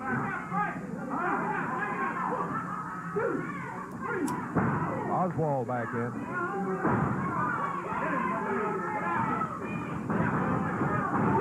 Oh, Morton runs into Oswald. Oswald off to the elbow but misses. We've just passed 4 minutes in this match. 4 minutes gone. Oswald into the ropes. Rick Morton waiting for it as he came flying off of there. There's not much you can do when you're bouncing into those ropes. You're going to come right back. A Tommy knee drop by Rick Morton. 1, 2. Buddy Wayne is there. He broke the cover at the count of 2. I thought Rick had it. I'm not going to, but I did see that video, and it was good. The corner tag to Ken Lucas. Oswald off the ropes again. Ken Lucas waiting for it. Kenny Picks him up. Puts him right back down. Cover. One. Exactly. Don't. It's just you can't be what you're. You can't be with every e-girl you have a crush on. One of them rejects you, even no matter how brutally it was. It's no reason to cling to it. Like, just move on. Like, come on. Count of 2. Oswald breaks it at the 2 count. Buddy Wayne coming back in after the tag. That's where Kenny should have tried to take the man back to his corner, keep Oswald in there as long as he could, but he got a little close to their corner, and Buddy Wayne got the tag. Now they're doing the same thing. They're trying to keep the freshman in, tagging in and out. There's Kenny, gets back to his corner, gets the tag on Rick Morton. Yeah, both of them in there. I don't know who the legal man is. Yeah, it's Oswald. Show in there. Drop kick by Rick Morton. We're 5.5 minutes into the action. Oswald into the rope. Ken Lucas comes after him, going with a sleeper hold. Rick Morton releasing the ring, keeping Buddy Wayne from jumping in there and interfering. You got him, I'm afraid. I believe you're right. Look out, Buddy Wayne stepping through the ropes. Morton is there to send him back. Referee Jerry Calhoun checks. So to be clear, you feel like you have an inherent right to come at somebody with a comment like that because they make a comment that isn't neutral? You can't. Neutral doesn't matter if you're like objectively right. We're waiting for a signal from him, and he says that's it. So the sleeper hold by Ken Lucas, one of Kenny's favorites, as a matter of fact. He does it well. I gotta be. Well, I don't know. Ooh. Wakes him up. I think in general ass, but at the same time, like if it's like really, if it's really something, then it could be more of a breast man. And the win goes to Ken Lucas and Rick Morton over Buddy Wayne and David Oswald. Time on the match was 5 minutes, 51 seconds, 5:51. Again, the winners, Ken Lucas and Rick Morton. And teach me to talk about how good Oswald is. When you get caught in the sleeper hold, there is This whole not chat much is to do, uncivil. especially when... He's like Principal Skinner. Maybe I'm the one who's out of touch. No. It's literally everyone else that's got it wrong. Morton was doing, keeping Buddy Wayne away from the action. Tell you what, we're not going to take a break here. We're just going to keep the action going and bring them in for a single match. Here comes Big Bub Smith. The killer. Jackson, Tennessee. Big Bubba. Bub Smith is here. Yes, sir. We see you, Bub. Yeah. The fabulous, what does it say on the back of the shirt? This The is G. fabulous Thank's Killer Bub favorite Smith. wrestler, Killer Bub. Smith, it says on the front, what does it say on the front? The killer rocks on. Killer rocks on. You might have to change that to the killer rolls on. I agree 100% with that, Alex. I think I'm not a fan of like plastic surgery at all. And what's the point? Like if you don't have a great ass and the only way you can get one is by like putting weird shit into your ass cheeks that doesn't look right and it apparently smells bad too. Like I'd rather a woman have a flat ass than have like a fake ass. Fake tits are more negotiable because some of them are pretty high quality, but this is going to be like facially, I'm not a fan of like plastic surgery. Okay, Bub, it's a one fall, 15-minute time limit match. See your One back, fall, Bub. 15-minute time limit. Nice Introducing eyes. from Jackson, Tennessee at 260 pounds, Bub Smith. And going against him from Union City, Tennessee, 221 pounds. Oh, Coco no. Ware. This is I'm the forced to choose between Bub and Coco. one fall, 15-minute time limit match. Referee Jerry Calhoun. Fake tits don't stink. Boy, I tell you, Bub, he's Said big. he's back in town. I said it's good to see his back. Yeah. Especially after seeing his front. Bub's a big one at 260. Going against perhaps the best drop kick in these parts today in Coco Ware. He has got a terrific drop kick that if he gets it on you, he's going to put you on the mat. Rolling right over there. Yeah. You know, Bub was hit by a car recently. Really? They asked the driver why he did it, and he said he didn't have enough gas to go around him. Or like, I agree. It does. They all kind of choose a similar style. One that really gets me, that's not just, I think it just fundamentally changed the person so much is Kenny Rogers. I feel like he looked just so different. Like it just was incomprehensible to me. And unfortunately, the only time I got to see Kenny Rogers live was after the surgery. So it kind of feels like I never even really saw him. He's made an amazing comeback. Coco gets Bub off his feet. That's a lot of weight. Coco Ware took him over down to the mat. Coco bar in the left arm.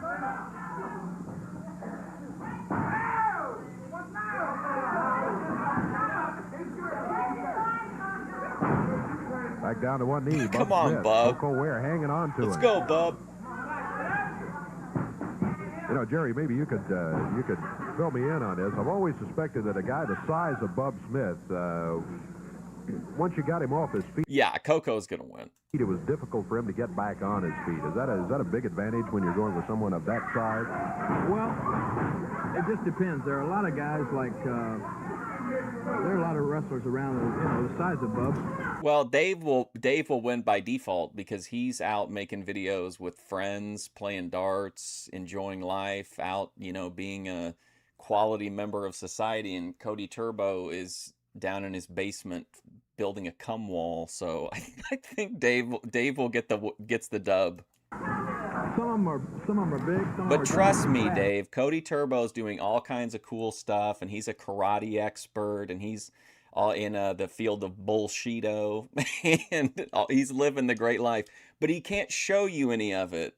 But trust him, it's really happening. There are guys that when they're just fat or out of shape or not in good shape, when you get them off their feet like that, it is to your advantage. But then there are other guys who are as big or bigger than Bub who are just as agile as say, Coco Ware. I can remember in one case in point, Phil Hickerson. Yeah. Phil was as agile as any wrestler you're ever going to see, and he was just as dangerous on the mat, standing up, any way you want to get him. I don't have a lot of experience with Bub in his particular case. I think it's a situation where, Bub doesn't wrestle full time. He has another job and probably doesn't get to stay in as good a shape as he'd like. And so, in his case, it may be to an advantage to get him on the mat. He's on his feet now. No, I haven't been to his page, besides to see the memes. He's really developed, too. In the last, I don't know, how long's Coco been wrestling? A couple of years now, I guess. Boy, he has really The come Dark a long King. way. Fine wrestler. There's a good move there. He gets Bub in the head scissors. They tell me, I don't know a whole lot about Coco either, but they tell me that he was a really good athlete in high school and everything up around Union City, Tennessee. So when they had the matches up there and Coco goes back home, that Well, too, it was just that, it's not like you were in like a knockdown, drag out fight where you guys were really going after each other, and then things got a little too heated. Like, you just mildly disagreed with him, and he took it immediately to that level, and it's like, what the fuck, man? Kids in the classroom all know him and remember him and everything, but he was a great football player and everything there in Union City. Athletic background, of course, you got to have it, and sure enough, with the high school background, it's been good for Coco Ware in professional wrestling. Coco around behind, Big Bub He's so outsized in Smith. this. Whoa, he picked him up, got him off his feet. Didn't pick him up too far, but he did get him off his feet, and that's the purpose of it. 3 minutes, 6 seconds gone in a one-fall fifth. He's not doing too well. I remember at Christmas time we watched a video of him, and it looked like he was kind of in bad health. I think they said his ex-girlfriend or his ex-wife was like managing his care needs day to day or whatever. But yeah, it's gonna suck whenever he goes. I feel like he's really one of those, like, Jarrett is a link to this era, but like Lawler is just like, you know what I mean? He's such a strong tie to the territories. 15-minute time limit match.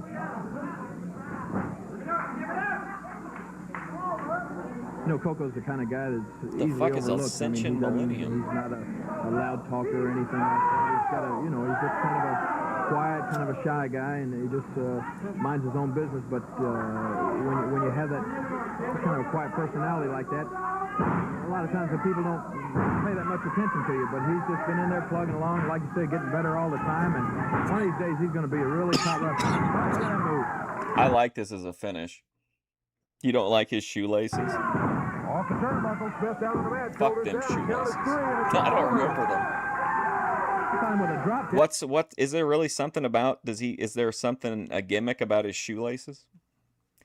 It's time for good old JR to hang him up. How old is he now? I feel like he's had a bunch of health concerns. I always feel bad for him when he has to try to make some of the stuff that he calls exciting. Kick off the second rope, didn't he? Yeah, boy, incredible. As he sprung off that second rope, got those feet out there with a drop kick, put Big Bub Smith on the mat, and immediately went for him with the shoulders pinned to count of 3, and the killer is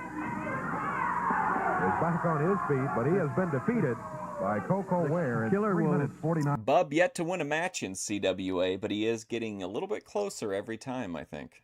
Killer will have to rock on back to the dressing room and wonder what happened. Well, I tell you, win for Coco Ware over Bub Smith. Again, the time on it, 3 minutes, 49 seconds. We're going to take a break. We'll be back with you in just a moment with more wrestling action.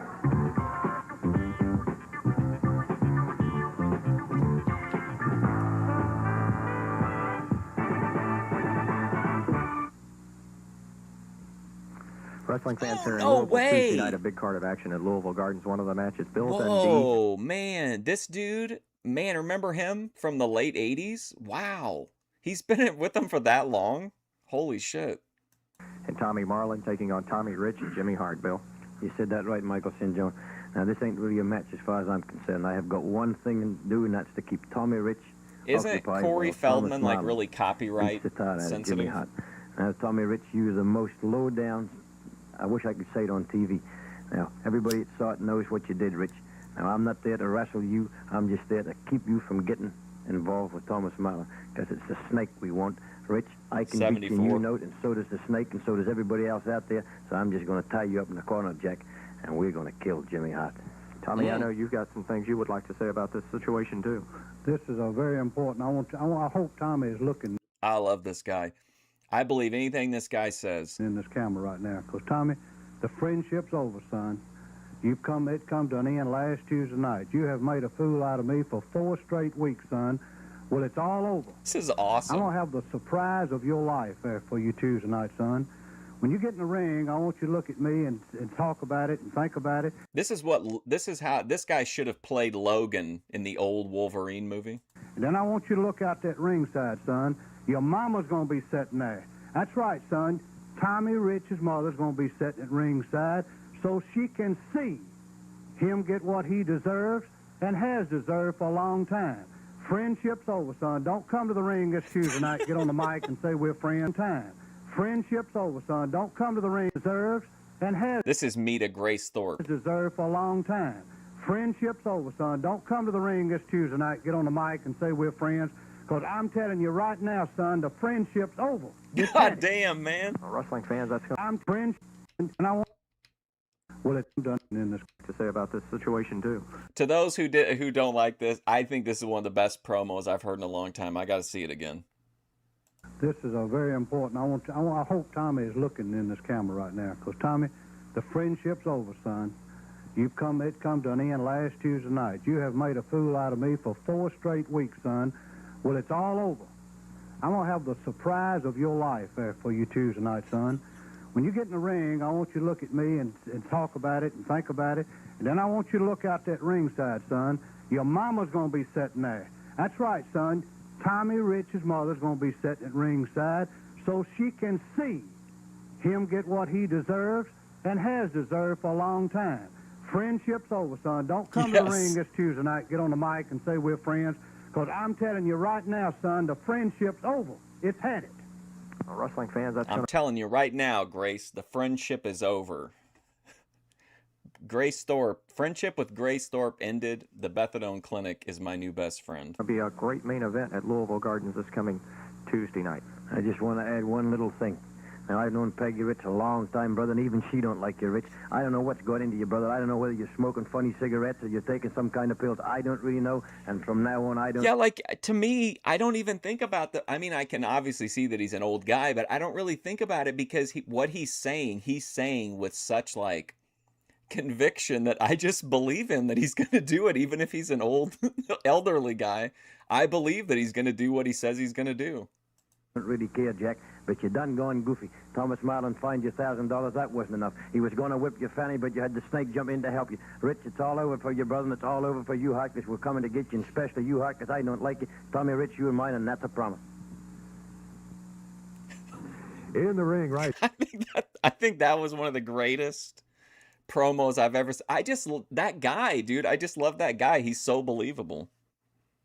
I am very high, but I don't think that's influencing it. What did Craig Fingerling think about what? The Grace boycott? Now, Tom Maley and David McGee, and their opponents should be arriving very shortly. It's going to be the Irwin brothers. Scott Irwin will be here with Dr. Bill wrestling as a tag team. That was such a good promo, man. Dr. Bill Irwin leading the way. As they step up onto the ring apron, what is Scott's a big one, too. This is going to be a one-fall, 15-minute time. Yeah, Bobby, another guy, you just, even though you didn't, not in the same way, like he wasn't believable, but like you didn't think you knew he was going to fuck it up somehow, but like always top tier promos. And then when I mean fuck it up, I mean like he would be good about laying out the plan, but like I knew he would end up losing, but like I believe that old guy and I don't know anything about him. I think the only thing I knew is that he cut a promo on one of the episodes last week that was really good too.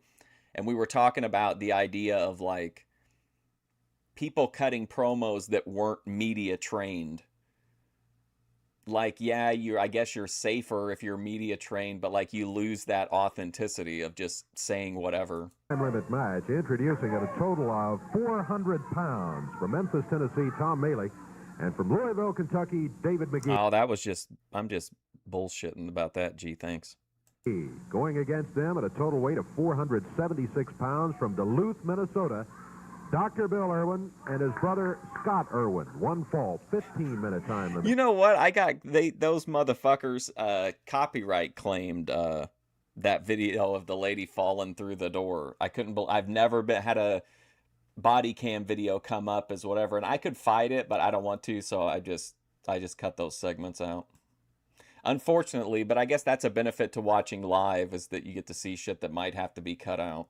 But I'm never using that Mike Vlogs. I hid the channel from my algorithm. He's Jerry Calhoun. Boy, the size on the Irwin side. Yeah. Okay, ring it, Dave. You're up,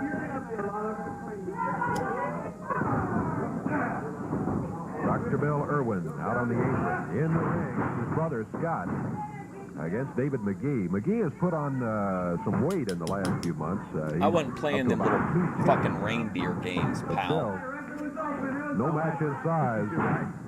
Scott Irwin. You know, this Dr. Bill Irwin, his looks are deceptive. I feel like Cody is the perfect, not Cody Turbo, but Cody Rhodes is like the perfect example of like a best case scenario of modern wrestling promos where like he does it just about as well as you can do, having everything scripted and then delivered in the way of an actor, which is I think how most of them do it now. Like there was nothing about that old guy that was like, that would make you doubt him at all. You might be like, oh, this guy's going to get his ass kicked, but you don't doubt that he's going to get in there and he's going to beat some ass as well, whether he wins or loses. You know what I mean? And I feel like Cody kind of is the best at like the actor wrestlers, but it still always comes off like super phony. Yeah, from a little bit of a distance, he really doesn't look that big, but when you line up next to the guy, he's one of those, you know, he's not the big muscular type body, but he's one of the big, I guess you call a raw bone type guy. He's big once you... No, you can't say that here, Cody Turbo. Everybody's treated the same, even if they, no matter how much they do or don't donate or how frequently they watch. No, there's no, if Dave gets more attention, it's because he's talking in the chat. But again, why are you A, pocket watching Dave, and then B, concerned with like, do you feel like you're not getting enough attention or what? Once you get right there beside him, I guess he's maybe 6'2 and a half, 6'3. And like you say, his brother's even bigger. Absolutely. Deceptive, I think, is the word for the size of Irwin. Irwin, of course, with the flying feet. Boy, he's tough when those feet get moving. Your promos are garbage. The top turnbuckle. That's why it's hard for me to stay mad at you, Cody Turbo. Irwin follows with a forearm.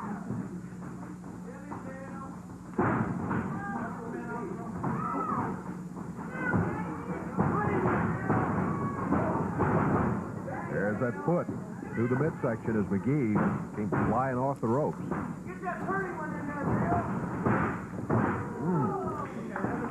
The shoulder and the side of his neck that time. Oh, Scott yeah. Irwin coming in, the big guy. Oh my God. One of my favorite promos of all time is Dusty Rhodes when he's talking about how the four horsemen are going to have to ride on another planet because the stratosphere is reserved for him and Ole Anderson.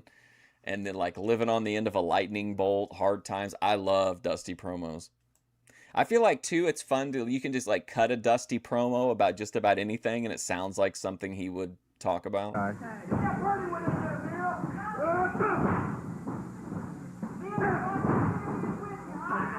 know, I can sympathize with guys like David McGee. It wasn't that long ago. I can work at a grocery store through the week and come over here on Saturday morning. Long ago, oh my God, look at this. Work at a grocery store. Bonk. Oh, right on the David hip. McGee. It wasn't that long ago. I can work at a grocery store through the week and come over here on Saturday morning. Wasn't that long ago. I can wow. Work at a grocery store through the week. I don't know why, but that just looks really brutal to me. It looks really like a hard ass hit, literally. And then get in the ring against two monsters like the Interns or Don and Al Green or something like that. True, Bob Brown. I knew where I was for about 30 seconds. After that, the match may have lasted 10 minutes, but I didn't know I was in there. How well I remember. However, that's a good point that guys like McGee, Tom Bailey, it's discouraging sometimes for the fans to see these kids get in here, but they are gathering experience. Dave trying to get Chance going. From Missouri to King Lawler is a good example that it can be done. Bailey. He is clubbing this kid to death. Yeah, I don't know if Bailey feels that way right now, though. I'll tell you. Scott Irwin smacking him with that. Yeah, very Coke-infused promos. That attitude that Bill Irwin has, he's saying they don't have a chance. Well, that's where he is wrong. Even though, you know, it may look like a mismatch. Anytime you got an opponent in there, he's got a chance. ATF told me one time when we were having a chat off stream that he thought that Dr. Bill Irwin could have drawn even more money than the Hogan-Orndorff run if he were allowed to go with Hogan, but the only kind of caveat was that Vince would have really had to have been behind it. He couldn't have been like half invested. He had to go for it, but that if he went for it, Hulk Hogan versus Dr. Bill Irwin would make buku box office all through the circuit, even more than against Orndorff. All it takes is to get overconfident, think your opponent is completely beaten, and you slip up for that 1 second, and it's all it takes to get something like a roll-up or a sunset flip or something like that. And what you'll find in a situation like that is where two guys like the Irwin brothers run their mouth up there, and the fans don't like it, the referee doesn't like it, and that may be a point where if a guy ever does get him down, the referee might be inclined to give him kind of a quick count there. Yeah, and remember that cage match where he clearly won, but they just coped, even though they would show it on TV, and it would literally, like, Orndorff won. Find themselves on the short end of a match they thought they were going to win. Certainly can happen. Scott Irwin. Now Dr. Bill Irwin working on Tom Mealy. One fall, 15-minute time limit match. We're about 3 minutes into it. Ah, damn, man. One fall, 15-minute time limit match. We're about 3 minutes into it. For Mealy and David McGee, probably feels like a lot longer awesome. than that. There's Irwin with a cover. 1, 2, 3. He got it. Well, the win for the Irwins, 3 minutes, 32 seconds, the time on it. That's unnecessary here. You don't think he gets credit for it? He's pretty, like, I feel like he's always in the discussion for, like, the Mount Rushmore of managers.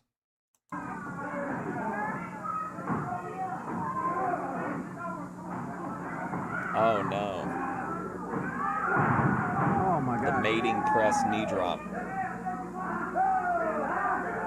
ATF finally being held up as the guy who had such great booking ideas as Dr. Bill Irwin against Hulk Hogan in every major city in the United States. Sellout. Hey, Lucas and Morton have just hit the ring. Ken Lucas, Rick Morton. Mike Copley, are you talking about Scott Irwin? We'll run the Irwins out of here. Boy, I like him. He's real rough, which, I mean, obviously is bad for his opponents maybe, but, like, it's fun to watch. Like, I'm not saying like, I don't mean this in like an unsafe way, but he just looks really like non-cooperational and like, you know, reckless. Irwin especially said a couple of times, hey, no contest up here. We've got this one won. And then after the match is over and they've got a win under their belt, they keep pounding on McGee and Melee. They threw McGee out of the ring and went to work on Tom Melee. Oh, shit. Scott Irwin down here on the floor.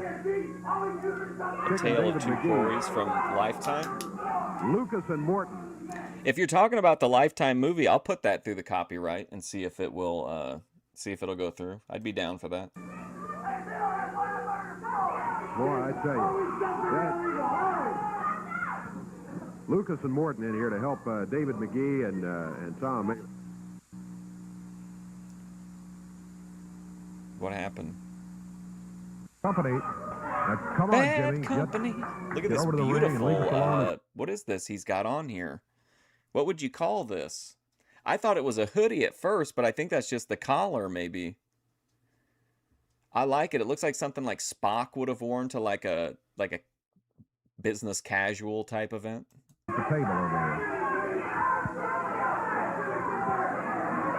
Hart and Bobby Eaton making their appearance at ringside. This is going to be. He did change his profile picture. That didn't take much. Somebody asked him if he would ever change it. And honestly, haven't you thought that every time you've looked at it? Like, it wasn't the best picture of him.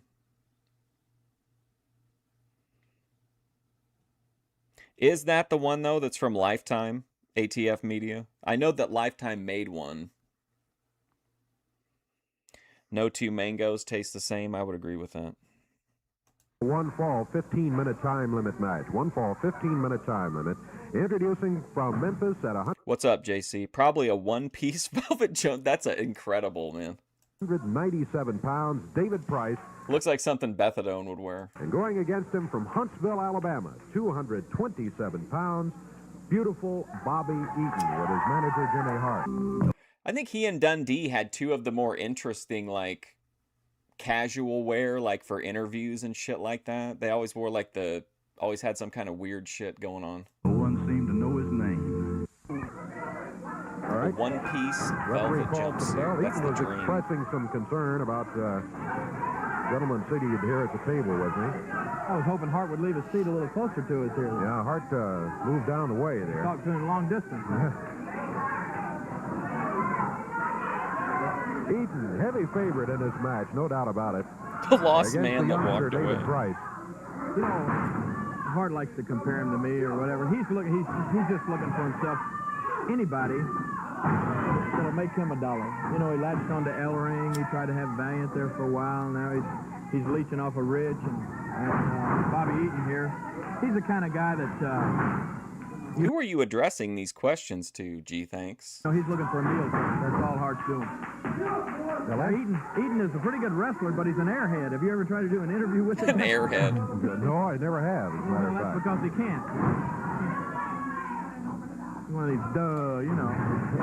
I can't believe he's 22 here. The kind of guy it takes to listen to Jimmy Hart, man. Well, you may be right there too. We had discussed the Jimmy Hart situation, and that's right. Wherever the buck is to be made, that's where you'll find Jimmy Hart sitting in the corner. Now, he can't back any of that up, Dave, but trust him on it. If the wrestler will listen to it. Bobby Eaton. When my leg gets well, I'll put that jerk singing back in beer joints where I found him. Bobby Eaton with a headlock on young David Price. I think he's doing a little hair pulling, too, when the referee is not right in front of him. Look at that face on Eaton. What is he on? Is that beautiful, Bobby Eaton? Yeah, that's Jimmy Hart's term, not ours. It'd have to be. G Thanks is like a drunk guy at a bar. There's like all these conversations happening, and G Thanks is in the middle, like saying weird one-off shit to everybody. And like all the room quiets for a minute and looks at him, and then they all go back to doing whatever. Ooh. Those shoelaces. He's like, hey guys, what do you think about shaved pussy, everybody? Let's get the discourse going. Right down the side of his face. Price bouncing off the turnbuckle, back down into the ring. Eaton, back to the rope. Drops with the leg. Back to the rope. That's interesting. He put the other, you know what I mean? He brought the other leg down. Back to the rope. Drops with the leg. Eaton checking with Hart. Hart said, "Don't pin him. Don't pin him yet." Where Hart trying to get in there and pin him. Yes. Price, runs into the knee. Doubles him up, down on the mat. Bobby Eaton again. He doesn't go for the pin. I didn't mean it as an insult. I'm just saying, like, it's just funny. Picks him up in the air. Body slam. Eaton heads to the corner. Springs across the way, and now he goes for the cover. 1, 2. Nose alignment pin. And 3. All over. You got to do an interview with him? Yeah. I'm going to go over there and I'm trying to keep away from you over here at the table. Conversation over here. Me and Daninsky always like to talk about what a foolish decision it was to give him the leg drop instead of the what do you call it? The bomber, whatever, the clothesline. I think they should have done that, given him the clothesline, but then had him use the leg drop on like big opponents. Oh, thank you, Dave. Whoops. Thank you, Dave's channel. I appreciate that, man. Killer Tony. That's a big pickup. Oh, wow. Look at this. Aphrodite Rose Starfire. What a pickup. Auto riding. Ooh, Decentralized Info. The closest ally of the Thorpes. Their record keeper. Impressive. The Kind Oracle. Talcott Express. Is that a legitimate Jack Talcott page? Wow, Dave. Thank you, man. I appreciate it. Thank you for pandering to me, Dave. Thank you for the pandering memberships. No, but seriously, man, thank you. I really appreciate it. That's very generous. Okay. As Hart and beautiful Bobby Eaton. Wrestling fans want to remind you of a big card of action coming up in Ratcliffe, Kentucky, Thanksgiving night. Handsome Jimmy Valiant will take on Dr. Bill Irwin. Carl Fergie and Robert Gibson will take on Larry Latham and the Angel, plus Coco Ware on the card against Jimmy Kitt. They'll also be wrestling on Thursday, December 4th in Linville, Indiana, and on Friday, December 5th in Crofton, Kentucky. And Louisville Tuesday night, first match, Tommy Gilbert against Dr. Bill Irwin. Second match, tag team action, Carl Fergie and Robert Gibson against Roger Kirby and Guy Mitchell. Billy Robinson will take on the Angel. Tony Charles takes on Bobby Eaton with Jimmy Hart, his manager. And in tag team action, Bill Dundee and Tommy Marlin in that big grudge match against Wildfire Tommy Rich and Jimmy Hart. All that coming up at the Louisville Gardens this coming Tuesday night, and you don't want to miss that big main event. Again, that's a grudge match as superstar Bill Dundee and Tommy Marlin team up against Wildfire Tommy Rich. Oh, hey, Talcott Express. What's up, man? Jimmy Hart in that ring. So wrestling fans, we want to see you all there at the Louisville Gardens this coming Tuesday night for this big wrestling card. That's Tuesday night, Louisville Gardens. They didn't confirm or anything about the ticket prices. There's Danny Davis. Larry Latham, his partner, moving up to the ring. And oh, really? That's Montero's? Oh, no, that's good. And the Gilberts have arrived, too. This is going to be an expiration of time match. Team with the most falls to their credit when the time expires will be the winners of the match. And as far as official introductions go, at a total weight, Tommy and Eddie Gilbert are still here. Fan favorite Freddie. 448 pounds from Louisiana, Larry You'll be Latham, wrestling snafu coming up. From awesome. Jackson, Tennessee, Danny Davis. Sergeant Davis. All right, Danny. Total of 430 pounds on the opposite side of the ring. The Gilberts, Tommy and Eddie from Lexington, Tennessee. Expiration of time match. The referee is Jerry Calhoun. I guess he told you, didn't he? I guess so. Davis certainly hasn't changed his attitude anyway. Well, you know, I see that Latham may be a little smarter than I gave him credit for, because he has gotten away from Jimmy Hart. You know, there are a couple of weeks ago he had teamed up with Jimmy Hart and Bill Irwin, and now I see that he's back with Danny Davis, which, well, I don't know. That's about 6 to 1, half dozen the other. Come on, Eddie. You're right. There's not a lot of difference, but he saw through Hart, but he hadn't seen through Davis yet, maybe. Well, he's back with Davis. Davis, as a manager of Latham and his partner, Wayne Ferris, had him in championship matches, no doubt about it, as the Bombers. Latham wrestling with Davis as his partner right now.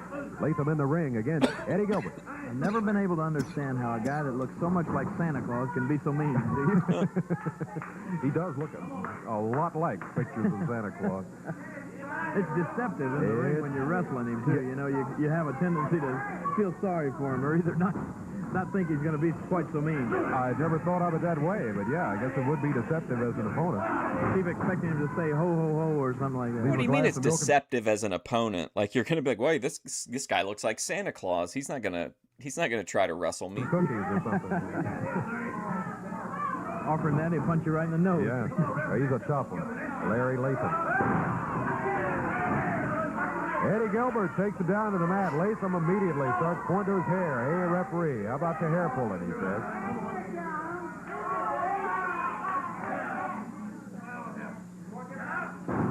Latham back up on his feet to the corner, tags Danny Davis. That's not true, Cody Turbo. Even in the hellish prison that is the Boyd, there are still, people that carry themselves with dignity and pride and, care for others. Especially Eric McHenry.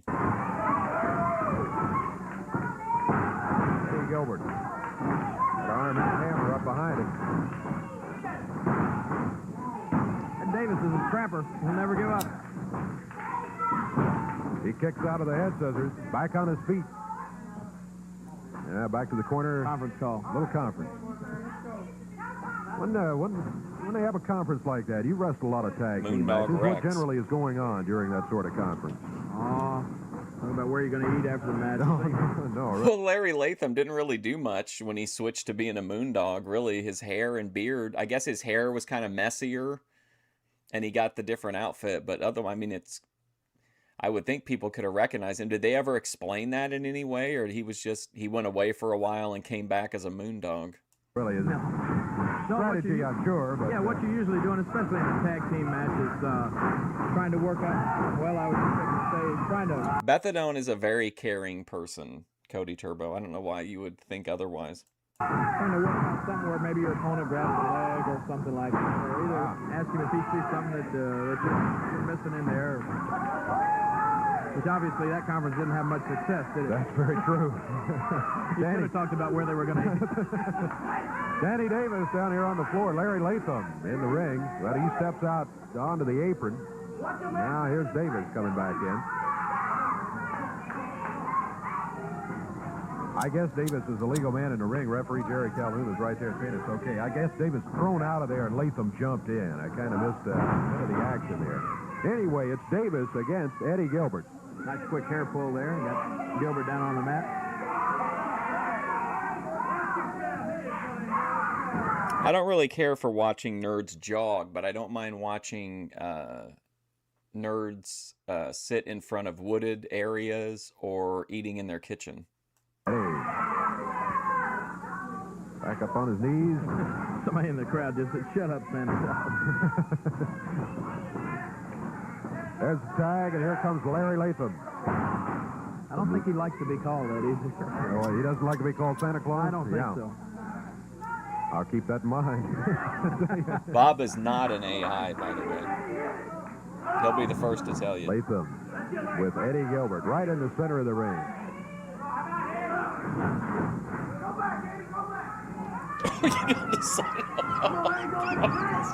Eddie, wow, dude. Trying to work his way back to the corner. He's done a little Good strong. Move by Eddie Gilbert. He was able to inch his way back toward the corner.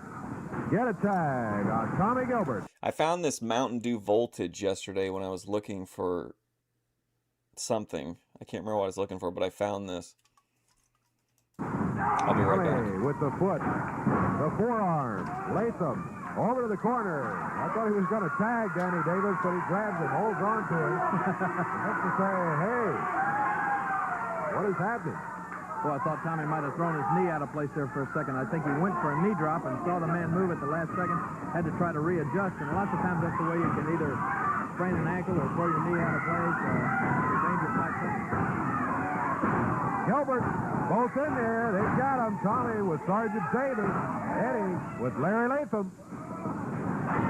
Tommy waiting in the corner, the forearm. Latham hits the mat. 1, 2 count. That's all he gets.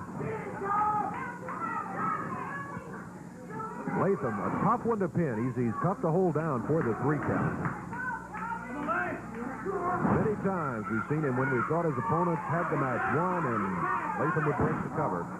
Danny Davis, double forearm as he comes in after the tag.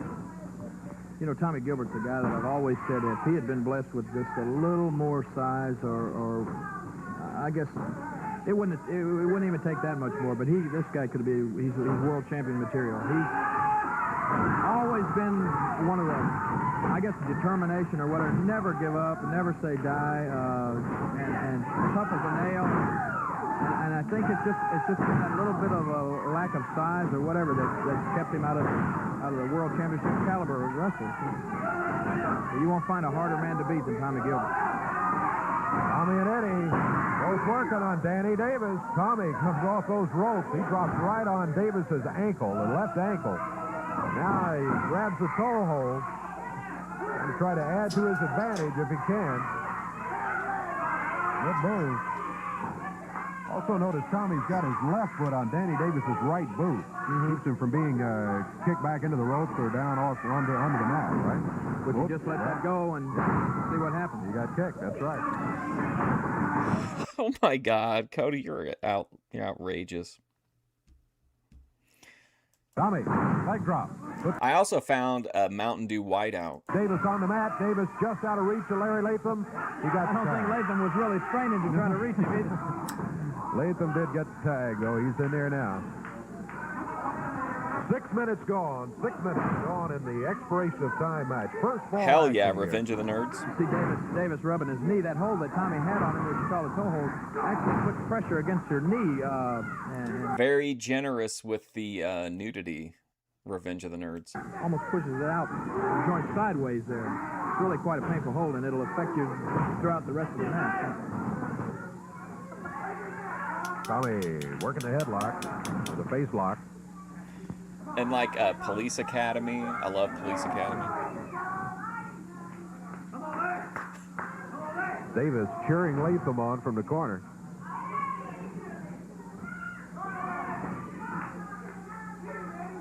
Tommy just hanging on. Oops, Latham picks him up off his feet, and there's a body slam. Man, good slams today. Wow. 7 minutes. 7 minutes gone in the first fall of an expiration of time match. Eddie Gilbert back in after the tag. Tommy got body slammed, went to the corner and tagged Eddie.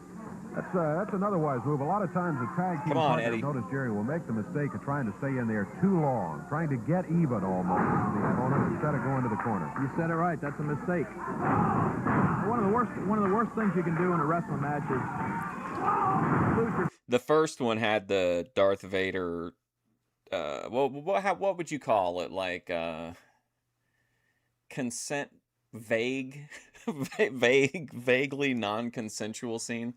The first one was by far the best one, but the second one is still fun. But I feel like the ones after that were really, it's a steep fall off after 2.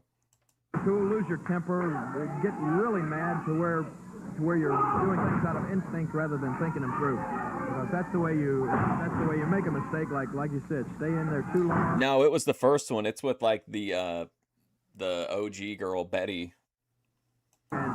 And whether you like to admit it or not, you're getting tired, and your opponent's keeping a fresh. All jocks ever think about is sports. All nerds ever think about is sex. Man in there, and you're trying to get even, and usually it doesn't work to your advantage. That's why Cody's so upset about getting blue balled by Eddie Gilbert. Danny Davis. Whoa. Guys battling each other. Ooh. 1 for 1. Here comes Latham, and Davis holds Eddie Gilbert up. Latham caught him with that right fist in the rib cage. 8 minutes gone. No, I never got it. I don't know if this is true or not, Leo Farthammer, but I heard that they were figuring out that it was like something, it was more like waterborne. And is it true that the reason that I read a story, again, I have no idea if this was true or not, but they said it's because the people that like pick the stuff, they don't get like the proper breaks.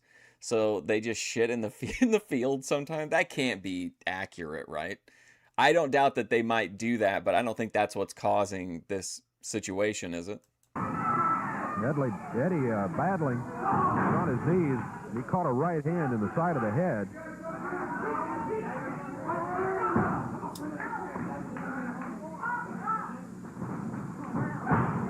Davis, right hand to the midsection.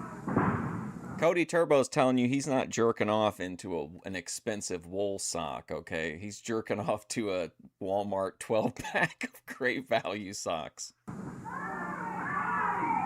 Eddie Gilbert rolls out of the way. Davis is coming. Cornette always says farting through silk. When you've got a bunch of money, you're farting through silk. But what about coming through silk? Is that when you've reached like is that like one of the upper echelons of goonerdom? Off the ropes. He was going to drop with that elbow. Davis into the rope. Eddie waits for it. Tommy. Oh, what a move. Knee lift. 1, 2. It's all over for the first fall. That's the first time Oh I've no, ever seen semen that. retention? Wow. That's teamwork. Yeah, Eddie shot him in the ropes there. Not when the beverage cart trad is around. Pulled him over with that fist to the midsection, and as soon as he bent over, then Tommy caught him with that knee lift. Down and up and down again. Great timing there, Tommy and Eddie Gilbert, as Davis is greeted by that knee of Tommy Gilbert, and in 8 minutes, 43 seconds, the first fall is over. The win goes to Tommy and Eddie Gilbert. Latham and Danny Davis. But no, I haven't gotten back in sick. here in the second fall to try to Although I pretty much just eat like frozen pizzas and Domino's, and that's about it, I guess. I like those. They're really cheap. They're like $1.25, I think. They're snaps. They're called snaps with 2 P's. And you can get they have potato sticks or jalapeno poppers or mozzarella cheese sticks. All of those are really good. On that move, I think. Yeah. Wow. I think they have the best jalapeno poppers that you can get at like a Walmart-ish type place. Vicious knee lift. Well, we're going to take a break. We'll be back. I think we got time left to get the second fall started. We'll have it for you in just a moment.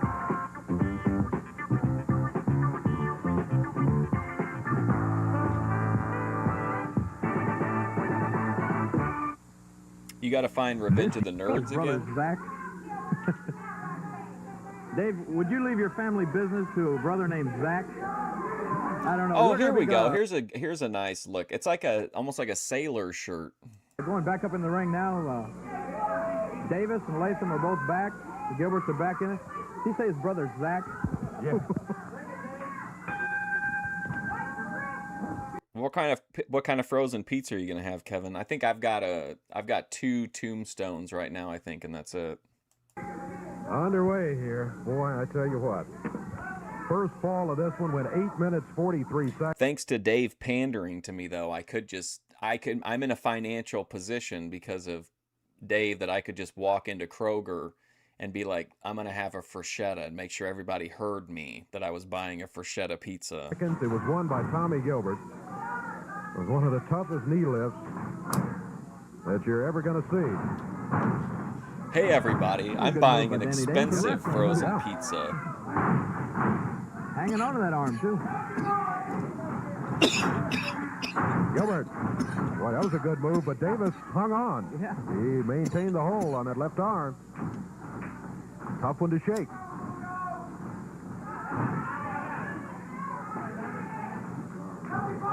And knee lift may have made him mad.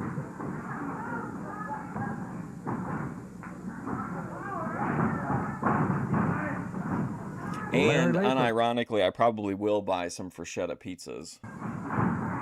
Gilbert drops him off his feet down to the mat, had the shoulders down briefly, not long enough even for the referee to get there to start the count, though. Tommy's not able to get that arm free. There, he did it. Referee gets in between them. All right, fist doubled, and Jerry Calhoun wanted to stop the exchange of punches before they started. Get out of the way, Calhoun. Let him punch it out. Oh, did you get, is it like the Aldi brand, Mama Cozy? They're not too bad. I feel like I get a lot of negative feedback from people whenever I review the Mama Cozy stuff. We like to see. Do I have Wild Mike's Tommy gets Pizza in now? a big red nose. I never heard of it. That sounds like it's probably something they only have in like nice cities that have nice stores. Yeah, but what's Bangers and Mash? With onion gravy? That sounds weird, man. Onion gravy. Latham has a little hair pulling. Brings Tommy down to the mat. Tommy on his feet, using a fist. Latham pulling the hair. Tommy back to the corner. The tag is made on Eddie Gilbert, and Eddie holding Latham up. And boy, is Tommy smiling. Here comes Davis. Oh, look out. Hey, Eddie. Moved him around. Davis hit Latham. First time. Eddie Gilbert. They make, in my opinion, it's really good. They make, and I think it's only like $6 or $7, which sounds like a lot, but I think it's on par with like a lot of the takeout pizza that has the stuffed crust. They've got a really good stuffed crust, Mama Cozy, like kind of deep dish pizza. Well, not deep dish, but like a thicker crust than like the normal Mama Cozy's. With the headlock on Larry Latham, Danny Davis. Boy, what a surprise for him. Latham may be back with Hart. I'm not shaming you. I don't know what banger. I probably do know, but my high brain can only access a limited amount of my mental hard drive. And onion gravy just kind of sounds funny to me. Next week, after that punch, he just might be. 2 minutes gone in the second fall. First fall, along with 8:43, went to the Gilbert. Latham, Davis have to come up with a victory. I can't shame anybody for their diet or the stuff that they eat anyway. Here to pull back even. Referee. That's a good move by Latham and Davis right there. What they're doing, even when their opponent doesn't do anything like hair pulling, they complain to the referee, tell him that he did. Now that puts the referee in a position. If he What's didn't up, actually see the Ganglabash? move, he's got to take one of them's word for it. Is it pork and sauerkraut? So pork and sauerkraut with onion gravy. When I went to the liquor store last time, the liquor store trans told me that they got into new kind of that Jones Soda Company, like that makes the really good cane sugar sodas. They're making a series of cane sugar weed infused sodas, and I had gotten a few of them, but they got a new flavor, and I think it was like like blueberry lemonade or something like that, maybe. He's not supposed to take either one of them. So what they're doing is setting him up for later on when they... But it's actually like, it's a really good soda that just happens to be like weed infused. A lot of the weed sodas kind of taste like shit, in my opinion. Pull hair and he doesn't see it, then they're going to say, well, you didn't believe him, or, you know, why don't you believe me? So they're using these little maneuvers throughout the match to set themselves up later on as the thing goes along. Does that also get the referee thinking hair pulling? Is that the predominant thing for the next couple of minutes? He does, but see that also works both ways. Sausages with mashed potatoes. He's going to be watching for it, but then he's going to be suspecting both teams of it. Damn, man. Latham, lower leg. Tag made. Danny Davis coming in.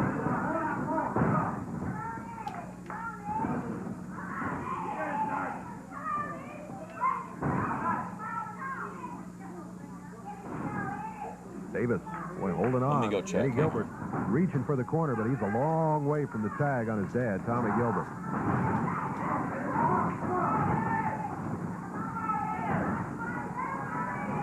Eddie trying to power his way out of it. And there's the hair pulling.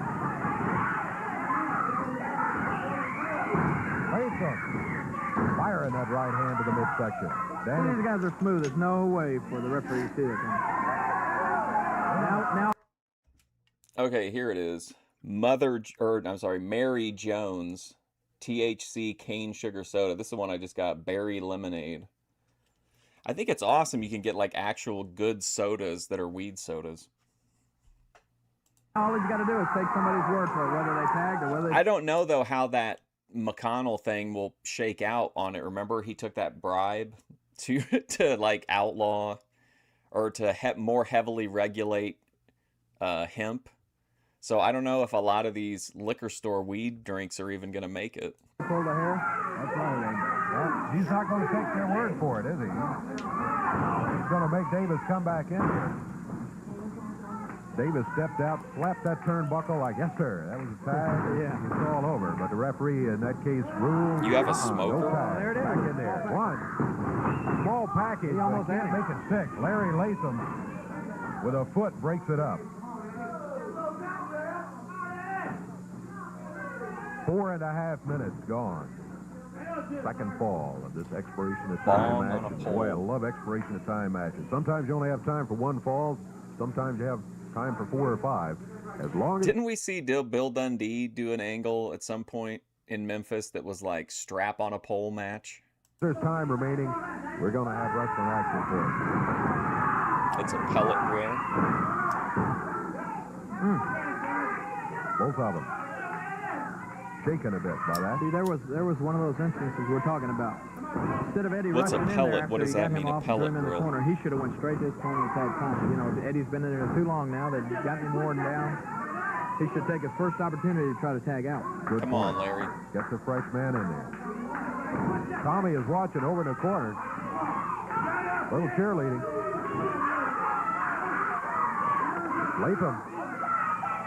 Latham's got it. No. I don't remember the name of it, Jeremy, to be honest. It's a Parbs pick. It's like it's some kind of gangster movie, I guess. He had to censor it because it had one scene. It had one nude scene in it. I can't remember the name though. Eddie's got a foot over the bottom rope. The count stops at 2. I thought maybe Latham had some sort of modified sleeper hold he had put on him for a moment there, but I think he was just trying to get a second win. Eddie up in the air. Danny Davis body Slam Bros are feasting right now. Drops with the knee. Count of 1, 2. 2 counts, all they get. Eddie battling back. Now, as he starts for the corner, Larry Latham grabs him and keeps him from getting over there in the tag on Tommy. As soon as he starts to battle back, that fresh man's right in there to stop him. 6 minutes gone. Larry Latham. Eddie Gilbert. Eddie drives him into the turnbuckle. Starts for the corner, but Danny Davis after the tag. Stops him about 4 feet short. Count of 2. No. This is all he got. Eddie needs to get that tag on Tommy over in the It corner. looks pretty recent, Davis like gets his tag. the Here's last Latham 20 coming years. in. He just about tackled him. He grabbed the leg to keep him from getting over to the corner. They got Eddie in serious trouble. He needs to tag back.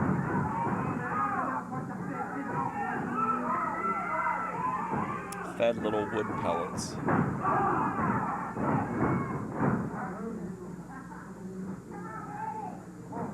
Larry Latham. Come on, Larry. As Eddie tied up, they're trying to keep him away from the tag on Tommy, and they have been Is this able our to do it for a expiration of couple of time? minutes here. 7 minutes gone. 7 minutes gone in the second fall.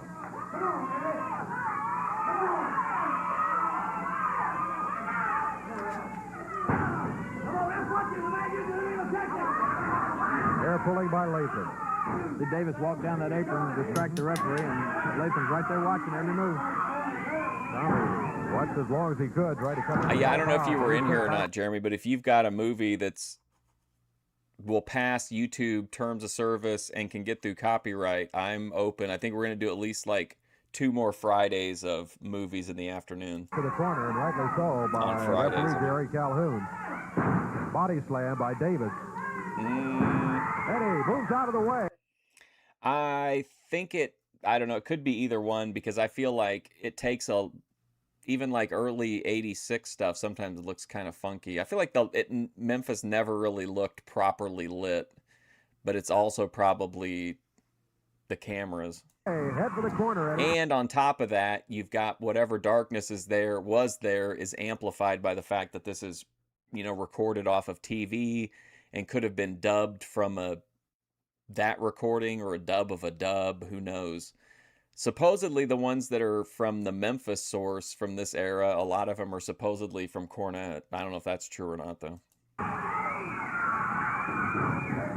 He was, but Latham grabbed him before he could get there.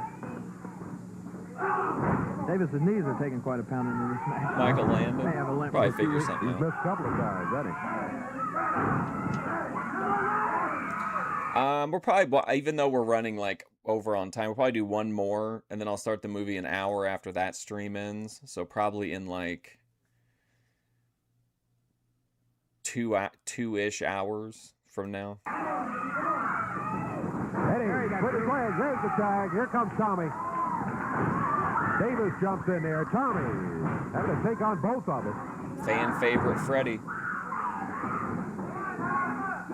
Tommy with that right fist drives Davis down to the floor. Back to work on Latham. Latham, the legal man in the ring. Oh, Tommy runs into Davis. Davis out on the apron. Latham picks Tommy up. Backbreaker across the knee. Davis off the rope. Oh. Right in the throat. 1, 2, 3. And that's going to wrap it up for the second fall. We're back even. 1 fall apiece. Tommy and Eddie won the first fall, but Tommy All right, had that see you, vicious Virginia. D-lift, but just as vicious here. Ooh, he came up that second rope, drove his foot right into Tommy's throat, and then that puts his head right down the back of his head right into the mat. Followed with a cover, the count of 3. And Remember that cool little movie they made in that monster truck tape the other day? I keep thinking about it, how badass that would have been as like a feature-length movie. I really feel like we were robbed. Davis and Latham come away with the win here in the second fall. 1 fall apiece. Well, that's what's disheartening when you've wrestled for, say, 20 minutes and you wind up fixing to start a new match all over again. That's right. Got to start right back even, and that's what they'll have to do in the third fall. We're going to check time. We'll be back with you in just a moment. Stay with us. Just a moment. Stay with us. It's like, what?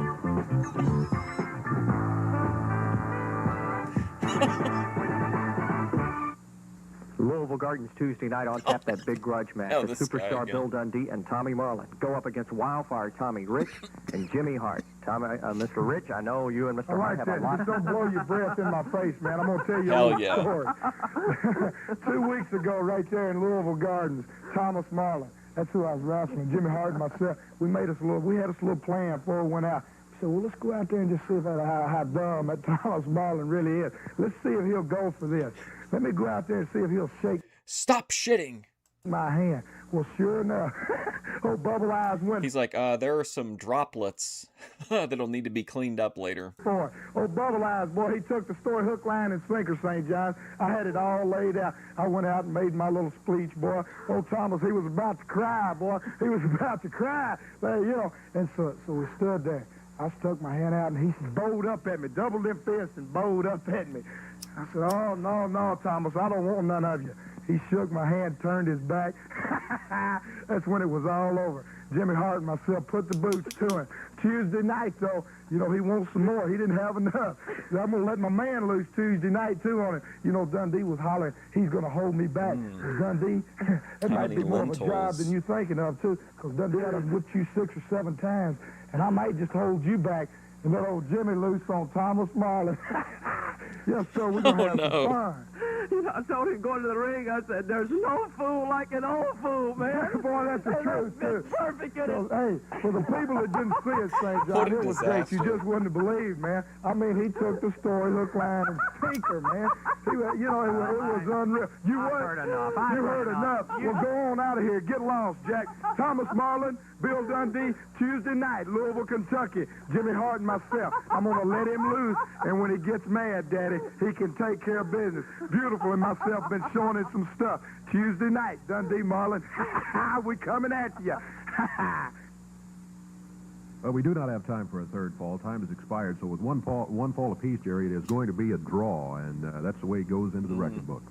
Tell you, some vicious action at the end of both the first fall and the second fall. No third fall. You're right. Just no there time was no for third fall. it was the second fall. I'm confused. That was each won, didn't it? That's right. Each one won one. That's why I'm not here very often. Well, handsome Jimbo. Handsome Jimmy Valiant. Hey. The show's just about over. Baby. I got my limo double parked out there, baby. Double meter. Hey, it don't matter about bread, does it? Huh? You gonna pick up the tab, ain't you, Dave Brown? Woo! Let's see. I do, King. Jimmy, the Pretty good, show's about over. Glad you stopped by here. You got your boots and everything? Probably Cody Turbo was fucking with your groceries. He was the driver. We're late. Dig it. Woo! Let's see. He's like, listen, pal, whatever it's me's paying you, I'll double it. Send him the wrong shit. Bring those next week in time and wrestle. We're all out of time. We got to go. Lance will be back with us next week. Thanks, Jerry. Till next week, Dave Brown saying bye-bye, Thanks, everybody. Jerry. The announcers All right, on this let's watch program one are more. selected.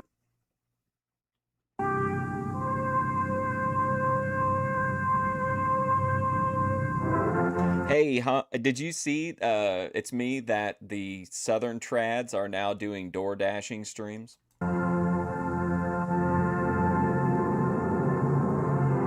I love that show, The Young Ones. And remember the other one, Bottom?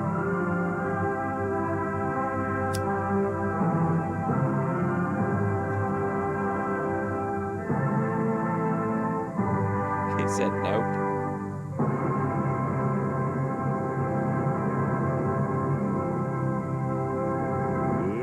Hello, everybody. It's Dave me. Brown and Eddie Marlin. Good to be here, Lance. It's me, Eddie Marlin.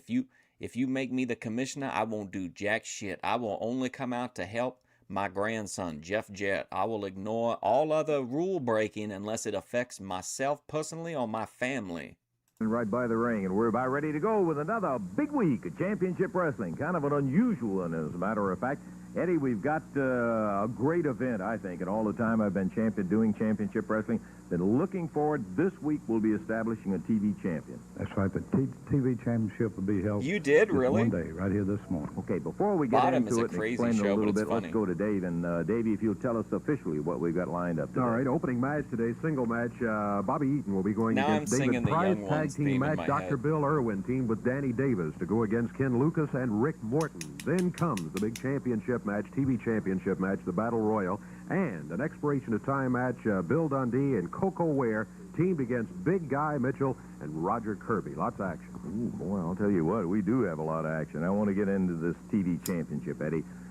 We've talked about it from time to time over a period of years in there, and what brought about the TV championship? Well, Lance, you know we have a... This one, I do want to say this. This one does have a battle royal, and sometimes there is a company that for some reason claims the Memphis Battle Royals, and they do have it in Content ID. So if the stream is taken down, then I'll see you for the afternoon stream. But I'll try to go back in and make an edit of it of the episode that we can watch next week that doesn't have whatever the thing is. Hopefully that's not the case here, but it has happened on occasion. great viewing audience, and a lot of the people that... They always claim them, and I always dispute it, and I win every time, but it never stops them from doing it. And if it happens while I'm live, it'll just take me offline. You know what I mean? Watch our TV show. They're not able to get down to the matches on a given night and see the big championship matches, right? Which, you know, is the most important matches. So we figured that What's the up, TV Bo for show? viewing public was entitled to some championship matches. Now this match will be held Smoking today, on that and the winner hash will be burger. I'm declared our smoking TV champion. Vlad the and Inhaler. From time to time, he will defend his belt only on TV. And this is strictly for the people that's unable to get to see our match. And this is not Stop without talking about precedent, Saved by because the I know Bell. in some This is of a the wrestling other show. areas too, there are TV So champions. we follow in suit with a lot of other territories.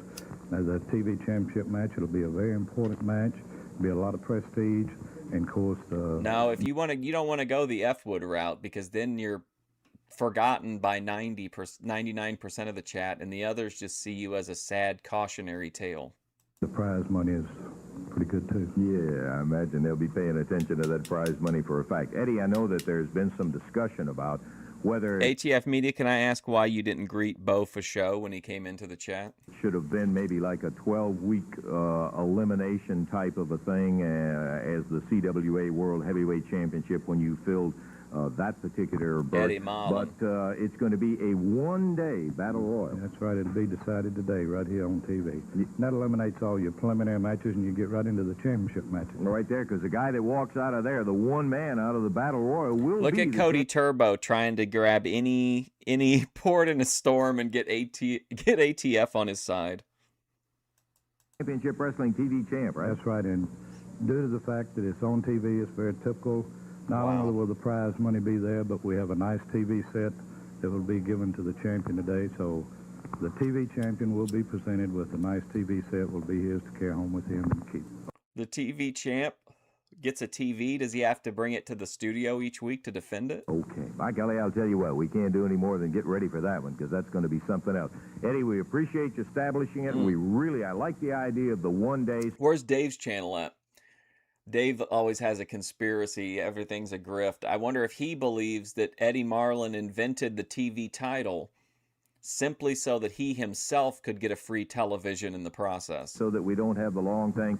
I know that there's some question about Battle Royal, but it does give everybody a chance in the Battle Royal, and the man will come out champion, and the fact he will defend his title only right here on our Championship Wrestling on TV. That's right. Okay, Eddie, we're looking forward to it. Let's get going. We got the first match coming up. We're going to get back to it in just a moment. You don't have to. I mean, you don't have to. There's nothing you can say to me. You've got a much steeper incline with the chat. I mean, you really flamed out there, buddy. A nice ring trad.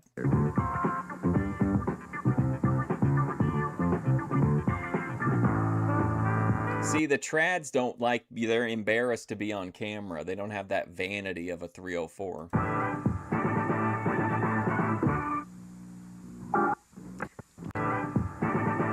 Was that Paul Lynde? Hang on. We'll never know. Man, I wish we could have seen that. Oh, hey, we're right back again, and in the ring is David Price. We're waiting right now on beautiful Bobby Eaton, who will be in here to go as his opponent, and here comes Bobby right at the moment. Okay, Dave, how about the official announcement? Beautiful It'll be Bobby. one fall, 15-minute time limit match. Introducing from Memphis, Tennessee, 197 pounds. On the right of your screen there, David Price. And going against him from Huntsville, Alabama, 227 pounds with his manager, Jimmy Hart, Bobby Eaton. This will be one fall, 15-minute time limit match. Referee is Jerry Calhoun. Okay, the rope comes off. A beautiful Bobby, David Price, young fella, across the ring, and we're waiting on it. Referee Jerry Calhoun says, are you ready? Bell time. And here we go. Open and bow, Davey. Beautiful Bobby Eaton against David Price.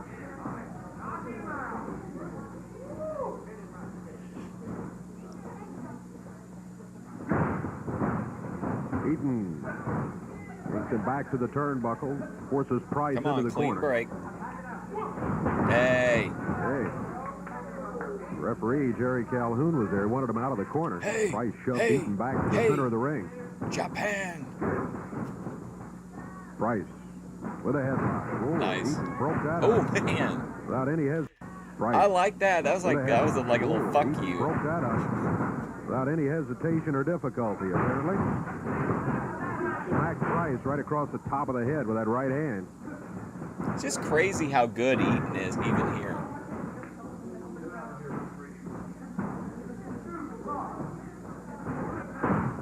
Upper part of the arm by Bobby Eaton. Price. Head into the top turnbuckle. He just, like, it just flows with him, you know what I mean? That's crazy for his age here.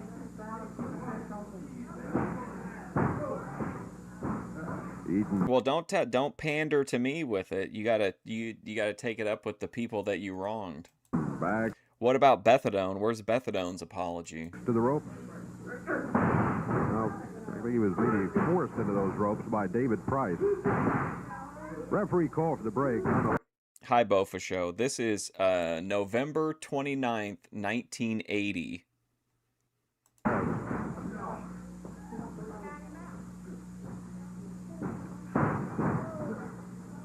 Price trying to get something going against Bobby Eaton. Eaton pretty well in control all the way. Minute and a half gone. ATF, if you want me to do a Grace review stream soon, just let me know, okay? I can accommodate that.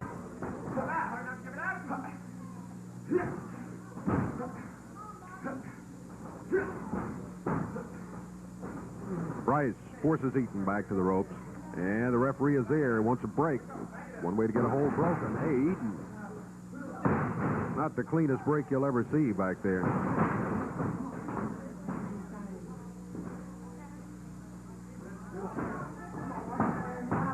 David Price up on his feet. Flip by Eaton. Follows with the right hand. And another. 2 minutes, 15 seconds into the action. One fall, 15-minute time limit match. Eaton hammering away at David Price. Price just really not able to get anything going. So far in the match, it's all been Bobby Eaton. He's got him up on his shoulder. Nice. That driving slam. Eaton back to the corner. Gets a little momentum with the elbow and a cover. 1, 2. Speaking of methadone, nose alignment pin cover. 2 and 3. It's all over. 2 minutes, 48 seconds. 2:48. And the win for beautiful Bobby Eaton over David Price. Are you okay, ATF Media? Wins the match and then goes back for more as Price. Flipping over tables. Fucking McHenry. Is laying there in the middle of the ring. Jimmy Hart bubbling away as beautiful Bobby came out with a victory over David Price in there. I spoke about methadone. Something else. He drove him down there. You'll be seeing beautiful Bobby back in the TV Championship Battle Royal, Dave. He'll be back in, and we'll be looking forward to that. So, the opening bout goes... A lot of people, when they came into the stream, didn't pay attention that the title said Chill Stream. Bobby Eaton, he got it in, what, 2 minutes and 40 seconds? 2:48. 2:48. We are in winner indica Eaton. We're going to be back in just a moment. Listen, I don't have to. I could just stop the stream right now and put methadone on here if that's what I wanted, Cody.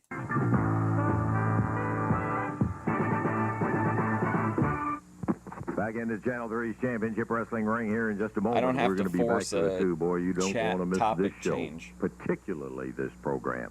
Hey, I'd like to remind you folks around Linville, Indiana. Did you want me to show the video where she tells everybody that she's hopelessly devoted to me? Is that what you would be looking for, Cody? And a Thursday, December the 4th, Handsome Jimmy's going to be there. Tommy Wildfire Rich, a host of others will be there on Linville, Indiana, Thursday, December the 4th. Now, let's take a look at a couple of nights earlier than that on Tuesday. ATF really, that boycott really upsets you. I don't understand.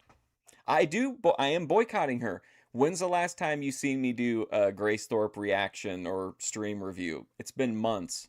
Night in the Louisville Gardens. Man, what a night that's good. Better, after you have seen the entire championship wrestling program today, why Tommy Wildfire Rich and Bill Respect the Superstar boycott. Dundee are booked to wrestle as partners against Tojo Yamamoto and Handsome Jimmy Valiant. Now, I was there, obviously, when the taping took place.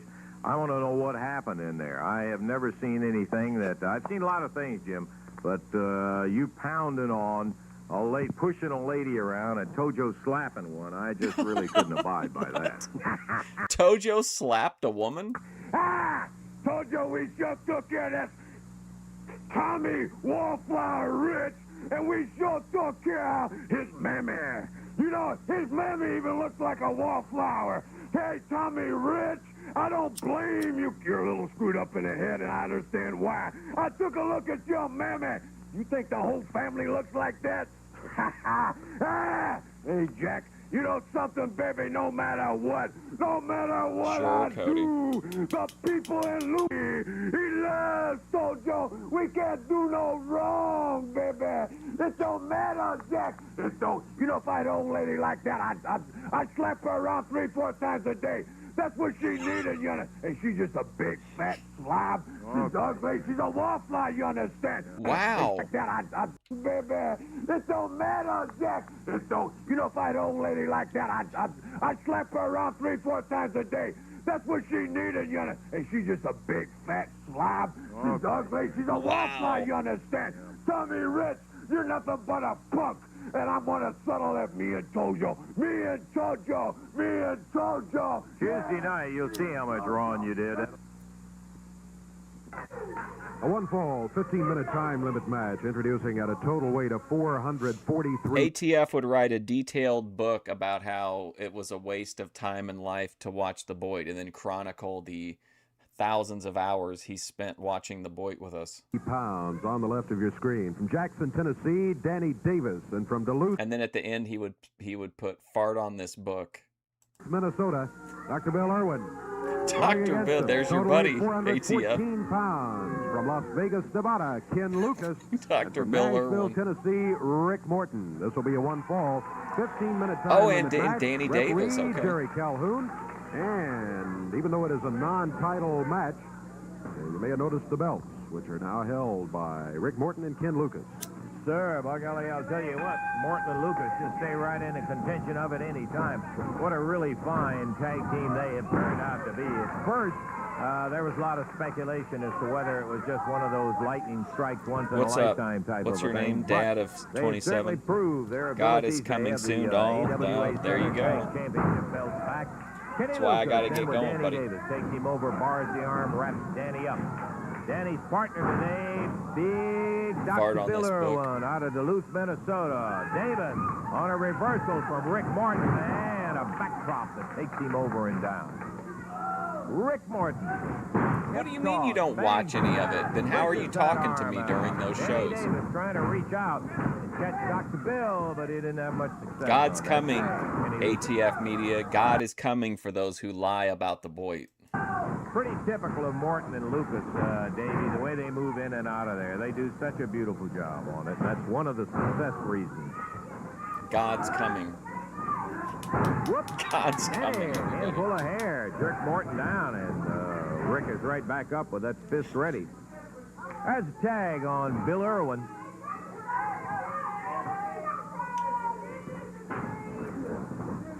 Come on, Doc. Using that fist to the rib cage.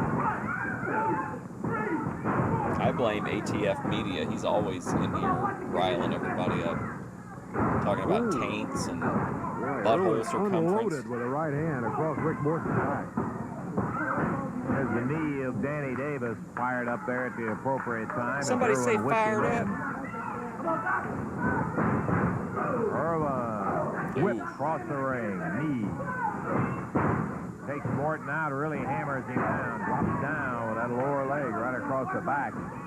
Rick trying to work his way over to tag Kenny Lucas. He snatches Irwin. Are you talking about Grace? Body slams him, Bob and as he Brown? reaches for Lucas, he was tripped, but he still got the tag off. Kenny goes behind, waist locks him. They're over by the ropes, and he takes Irwin over and down. Irwin keeps rolling on it. Kenny scrambling and battling.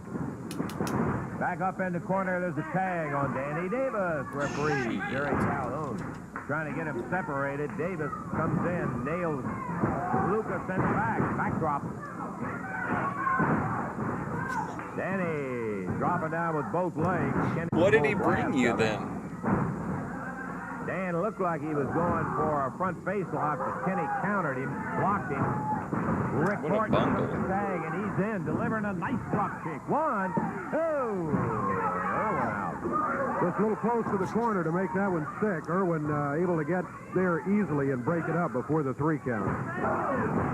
That big foot of Dr. Bill as he hammered into the midsection of Rick Morton. Whips him in, and the knee follows right in behind it. Sorry, I'm super baked. We've just passed the 3-minute mark. The 3-minute mark. Irwin working on the midsection. Goes in. Side suplex. Pops Rick Morton over and down. Covers him, but Ricky kicked out at 2. Fires one. Double leg dive. Drops him. Flips over. 1, 2. But Danny Davis breaks it up.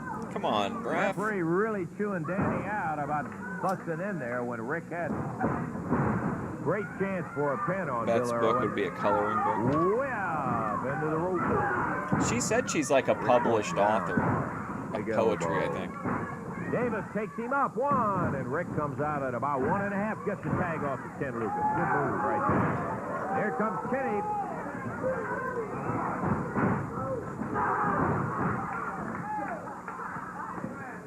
Ken into Where a are my front groceries, lock, and he pal? snaps Danny over 1. So you think he picked up 2 orders and so gave the each, like, did the old switch-o change-o? Count of 1, Irwin started through the ropes, thought he didn't need to. Again, front face Did lock on VP Lucas deliver this them? time. Tag on Irwin, and Irwin reached him with that big foot.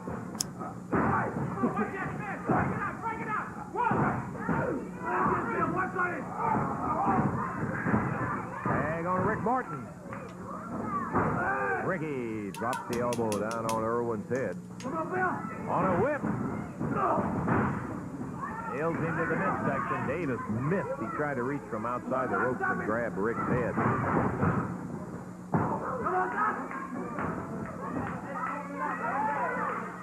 About 5 minutes, Don. Right at the 5-minute mark as Rick Morton has standing side headlock on Dr. Bill Irwin. Irwin in the middle of it when Kenny Lucas is tagged. Tough Kenny rips the right hand to Irwin. Irwin back in the corner makes the tag. I don't know whether he is or not. Is he? Yeah, he made the tag on Danny Davis. Danny comes in. Standing side headlock, Danny Davis. Into the ropes, and there's the shoulder. Down goes Ken Lucas. Shot to the midsection. Tag on Rick Morton. Sunset flip. 1, 2, 3. Got it. All right. Very classy move from Rick Morton. Classy? No sooner it hit the ring than he went right over into the sunset flip. 1, 2, 3 on Danny Davis.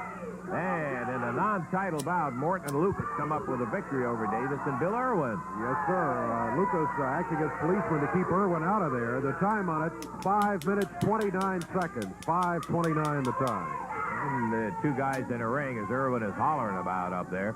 It was a clean tag from Ken Lucas to Rick Morton. Fake the minute Morton meatballs. came in there, he went into the sunset flip. He got the 1, 2, 3 count. Yeah. I was on the apron legally. Yeah, I understand. Illegal, man. Referee counted 1, 2, 3. Dr. Bill, makes no difference about your comments on it. We've got action coming up, and that TV Championship Battle Royal that we mentioned will be coming up right after we take time out for this.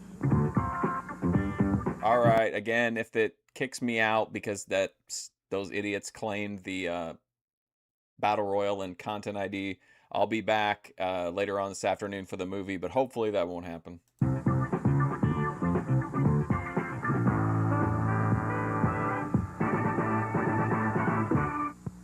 At the beginning of the program, I don't have any ideas, Scott. I haven't been keeping up on her.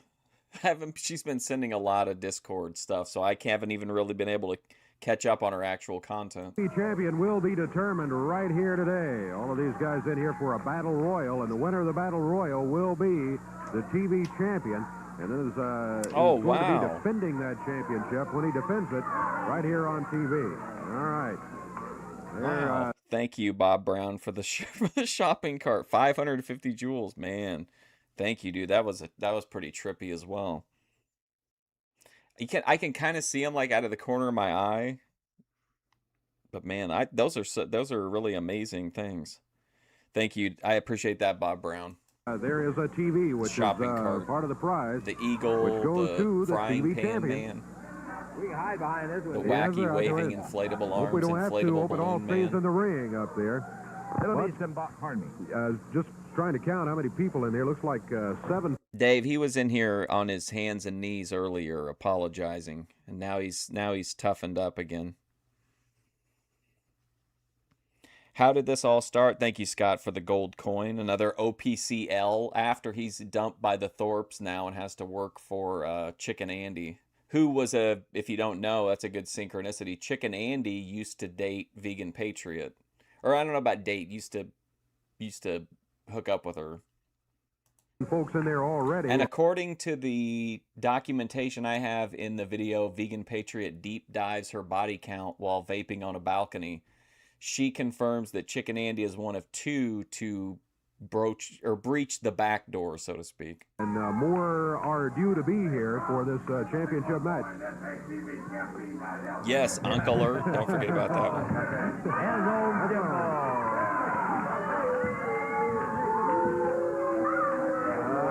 Here comes a bunch more. Tommy Rich, Bobby Eaton, Buddy Wayne, Big Guy Mitchell, Roger Kirby, Bill Irwin.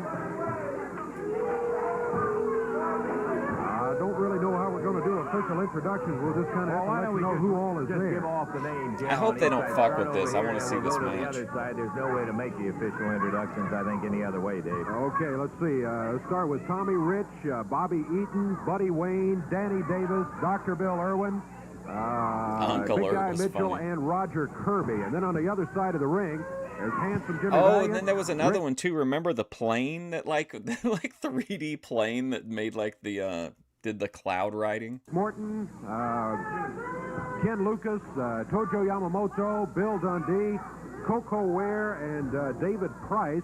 Let's see. I don't think I missed The fuck anybody is there. Ascension? All right. And we are about ready to get it going here. Okay, referee Jerry Calhoun says, get in here, Tommy Rich, and we're ready. No time, and here we go. Rich is still standing on the So this is for the TV title. That's kind of interesting. I didn't know they had a TV. Well, I guess this is them deciding who's the champ. I wonder how long they keep it around, though. outside of the ring. Dundee kind of jars him back to his senses there. No, I wouldn't say that. It makes pretty good sense to stay out of that action as long as you can. The winner of this will be our Championship Wrestling TV champion.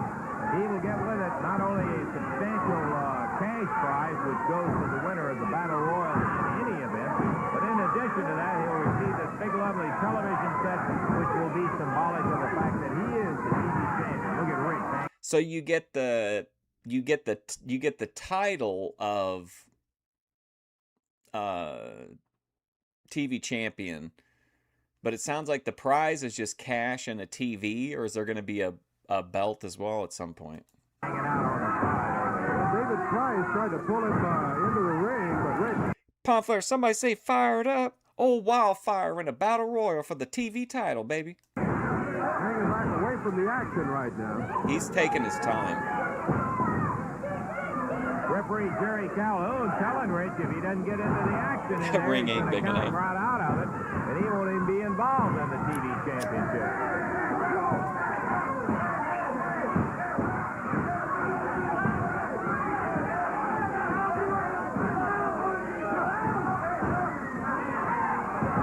That's big time mission you see with his back up against the rope. Is he kicking him out? Rich is gone. Referee has counted Tommy Rich out. Oh, there you go. Got tired of the prima donna attitude, and the referee counted. He's already the Southern Heavyweight champion. Like, he don't need to be defending 2 belts. Tommy Rich out of it, so eliminate. Give me the TV, man. Tommy Rich, the AWA Southern Heavyweight champ, from the competition in the Championship Wrestling TV Championship. Kenny Luca. Big Guy Mitchell is out. This is that him. Yes, this is, by the way, we didn't make the announcement, Dave. It is a pin elimination, not over the top rope. Oh, whoa, did you hear that? He said it's a pin elimination, not over the top. Fan pin, it is a pin elimination. That's Buddy Wayne and David Price directly in front. Dr. Bill Irwin going after the superstar. In behind, Kenny Lucas and Danny Davis. That's Rick Morton just coming at you. Handsome Jimmy back over in the left-hand corner in the middle of the fray. Buddy Wayne just been eliminated. You got Buddy Wayne out. Buddy Wayne will not be our TV champion. Count of what? On Lucas, I couldn't tell. 2 count. Kenny was eliminated. It was a 3 count. Lucas has Bill Dundee with the help of Tojo Yamamoto, and David Price goes by the board. So, he lost about 3 members there. Very, very quick. Bobby Eaton nails Bill Dundee. Eaton, but Dundee... Yeah, it seems like having everybody take a pinfall is like, you know... I know it's not like it's a battle royal, so it won't really stick with people, but man, everybody's got to take an L. Over by the ropes, you'll never get a count out of that. Roger Kirby, we haven't seen Roger, the Nature Boy, in quite some time. He is back over working on Ricky Morton. Oh, Coco. Dundee, 2, Oh, there we 3. go. Okay. Count goes on Bobby Eaton. Bobby eliminated. Handsome Jimmy with Dr. Bill Irwin. Ooh. Down goes Irwin. Jimmy, 1, 2, 3, got him. Dr. Bill eliminated from the action. Bill Dundee, Danny Davis on top of him with some help. I know he said it specifically wasn't. I thought maybe at first it was either or, but he said it's not. You have to pin. Watching that, but Dundee, a real surprise. He's out of it. Rick Morton dropped with that atomic drop. Coco Ware. And every man for himself as Rick Morton is eliminated in there. And, boy, one thing about the Battle Royal is with the number of people who are in there. Danny Davis, Coco Ware, back in the corner. Nature Boy, and Tojo Yamamoto. Handsome Jimmy joins in. Yeah, Pont Flair, that's the good doctor. You'll find some strange bedfellows to get rid of participants in there. Certainly not a national title, Bob Brown, but if anyone would call him and try to confront him on it, he should probably listen to his wife and not argue with him. Because there is only one winner. Bear that one in mind. And the winner will be the new TV champion. Taylor trying to cover on Coco Ware, but did not make it stick. In the corner, Gojo. Nature Boy eliminated by Roger Kirby.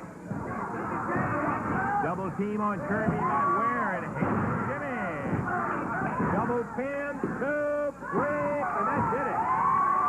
Now we are down to, and this is the interesting thing I think, Davey, about Battle Royal. You would not on the front end of it, had it been a straight one-on-one match, expected Davis and Coco Ware to have been in there with Handsome Jimmy. Handsome, yeah. Look at here. He went around behind. He's got the full Nelson. Coco. Oh! Davis jumps. Ducks down. There's the cover on Handsome Jimmy. He's out Wow. of it. Danny Davis and Coco Ware. We're down to just November 29th, 1980. 2 men. Coco nails Davis in the midsection. 2, 3. Yes. Coco Ware. The right man won. Handsome Jimmy was nailed by Coco when Danny Davis ducked. And a very jubilant young fella, Coco Ware, would have been one of the very last, not to say anything about it, if we can get Coco over here. Jim, can you wait a minute? We want to get the new champion over here. Sensational. Coco Ware as he came. Wait just a second, Jimmy. We'll get to it in a minute. Coco, congratulations, man. I got to tell you. Jimmy, Shut up, Danny! You make me sick, Russell! You mean to tell me this punk, this young 30-day wonder, this boy that's been wrestling for 6 months, you mean that punk is a TV champion? That's the way it goes, Jimmy. You were right down to the last 3. Coco ended up, he's the one that got his hand raised, and he is our new championship wrestling champion. Shut up! You're sickening, Russell, and you're sickening, Coco Ware. You're nothing but a punk. Did he win this TV? He won the championship prize, he won the television set, and he is the new Oh, there's the TV. TV champion again. You did, yes. Hey, come on, Jim. Hey, Oh, no. No, listen, you wouldn't. got down to the last. That's Eddie Marlin's This is TV. television. Give it to Coco. It belongs to him now. It was just one of those things that Coco wears. Coco Ware! Why don't you take this home and play with it, baby? Damn. Come on, Jimmy. Hey, Jim. Come on, Jimmy. Jimmy. Wow, very Bret Hart coded.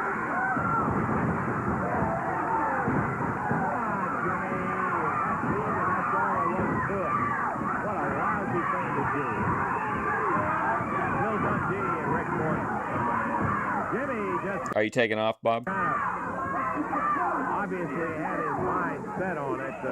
Ken Lucas over with Coco Ware. What a poor sport.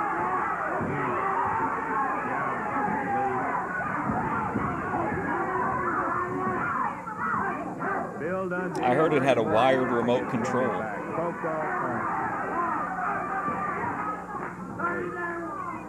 Smashed it all up. That doesn't change it, though, Coco. You did win it. They can't take that away from you. They can't take that away from Coco. Handsome Jimmy. I mean, this is all around a bad look for the Boogie Woogie Man because the reason that this all happened is his own fault. He's the one who had the full Nelson and did not have the fingers interlocked, therefore having it completely secured, which allowed Danny Davis to escape, which caused Coco to hit him. But then it's not like Coco took advantage of that. The other guy, Danny Davis, just came over and pinned him. Like, you know, he's got to relax a little bit. One television set in it. You know, I think Jimmy was just geared up. Poor in there. Coco. That was a lousy thing to do, though, because regardless of how it happened, the young guy went through it, and the rules were established. Aren't people wanting those old CRT TVs a lot now for like Coco Ware is retro our gaming TV and champ. shit? He can't change Watching that. VHSs. What a lousy thing. Okay, we're going to take time out here, and we'll be back in just a minute. Oh, man.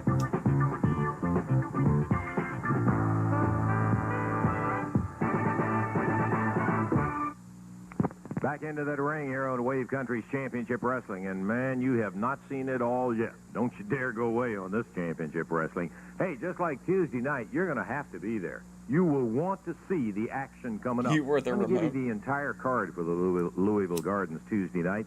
Sonny King and the Angel, boy, a couple of big ones. They're going to be going at each other, both of them going over 250. You'll want to see that opening bout. Hoss Southern Tag fight. title. You heard that. Now, this is a title match when Roger Nature Boy Kirby and Big Guy Mitchell Roger Nature Boy defend Kirby. against Carl Fergie and Robert Gibson.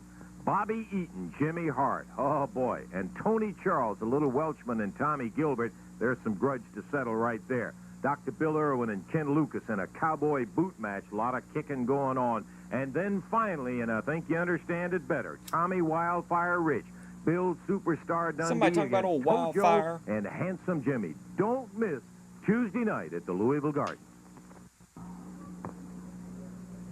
Yeah, so this would be the they're talking about Louisville Gardens. Okay. Well, we got most of it cleaned up, not all of it.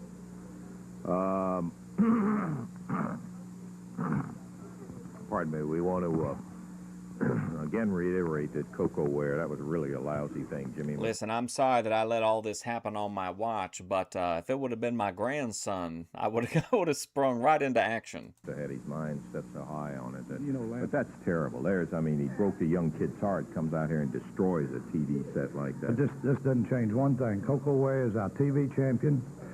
Championship Wrestling is going to find Handsome Jimmy, has found him. $500 for his action here, and the $500 will be taken and to replace the TV set for Coco Ware. Good move. Good move. I'm glad to hear that, Eddie. We don't condone what happened whatsoever. Well, Come on, Coco, feel give old sorry for Wildfire that Coco because TV. it was a big moment for him to become the Championship Wrestling TV champion. But sometimes He's still champion. That doesn't change. That's right. Doesn't change that. Now, Lance, I got something that's it's very unusual to take place, but it's a lady here that I've known her most of my adult life. She did a remarkable job raising two boys virtually on her own, and like all parents, she's had problems time again, you know, with the boys. She's got one big problem now, and it's with one of her sons. And she called me, and she said if we would grant her just a minute or so on TV, that she thought it would really help straighten out one of the problems. And I want to bring out here now, I think it's the least I could do to help a parent and a mother straighten out a big problem. And I'd like to bring out Peggy Rich. Okay, this is Tommy's Oh, mother. boy. We had an opportunity to talk to her a little bit earlier, and Peggy, welcome to Championship Wrestling. I know it's an unusual situation. I understand completely your request of Eddie to have the opportunity to come out here. And I would like to ask the studio audience, regardless of what you feel about Tommy personally, please show the courtesy to listen to a mother as if it were your own mother. And so, Peggy, we're delighted to have you here. Thank you, Lance, and I'd like to take this opportunity to thank you for having me out and letting me try to get across to the people that I do have a problem. Tommy's not the bad guy that he appears to be. I know that Tommy is in the dressing room and is probably seeing me, and it's quite embarrassing to him, I'm sure. But you listen hard, Tommy. It's been rough for me.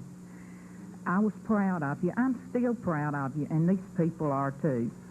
I'd like to just give you a little rundown on Tommy's career. He started out in Jerry Jarrett's basement, and it was a hard road for Tommy, and he wanted to be accepted. He wanted to be a star, and I thought he was. Well, one day he came in and he said, Mama, the time has come that I think I've got to leave. He said, I need to go other territories and make a name for myself. And then when I come back home, the people here will realize I'm a star. So he left. He went to Atlanta, and it was one of the saddest days of my life. I went to Atlanta many times and saw him, and he wrestled in Atlanta. He wrestled in Madison Square Garden. He went to Hawaii. He's been everywhere. Everywhere. Then one day he called me and he said, Mama, I'm ready to come home. And I was, needless to say, I was proud. I know you were. It was really a boost to me. He came back, and the first week he was back, he came to Memphis and wrestled. I didn't come. But he came home, and he wasn't the same Tommy. He sat around, he moped, he was despondent. This went on for 2 or 3 days. And finally one night I sat down and I said, Tommy, what's wrong? I said, there's something wrong, and I think we need to talk about this. And he said, Mama, I'm not accepted. He said, I went away, I thought I made a name for myself. He said, I came back home, and he said, the people didn't like me. He said, I wasn't what they wanted. And I tried to talk to him, and it didn't seem to do any good at all. And he said, one way or the other, Mama, they're going to accept me. They're going to know that Tommy Rich is back. And I want all the people to know when he comes out here and he brags about being the tough guy, and he's not that. That's not What a promo. Tommy, not at all. And I feel like the only way that Tommy can ever know that he is accepted is by the fans wanting, cheering him, and letting him know they're behind him. That's the only way I know that Tommy will ever be what Tommy used to be. And I think the fans know that we want Tommy back like he was. Okay, Jimmy. Hey, come on. I'm Jimmy. Sick and tired of listening to this big fat slob. Hey, come on, Jimmy. Now, there's Wow. no excuse in that. You made a fool of yourself. Listen at me, Grandma. I can't help how your son turned out. I can't help it, baby. He probably turned out just like you. Hey, if you can't control your boy, all my people in the South, they love Handsome Jimmy, and they don't love Tommy Rich, and they don't love you. You have no business being here. Save it for later. What do you mean, save it for later, brother? He has no business being here. Tommy Rich has no business being here. As for nothing, lad, you shut up, Daddy. Oh, and boy. You shut up, too, baby. Come on, Tommy, and come on, you guys. Bring it up. Get it separated, Kojo. Oh, no. Hey, yeah. Come on, Jim. Okay, there's no excuse in that, huh?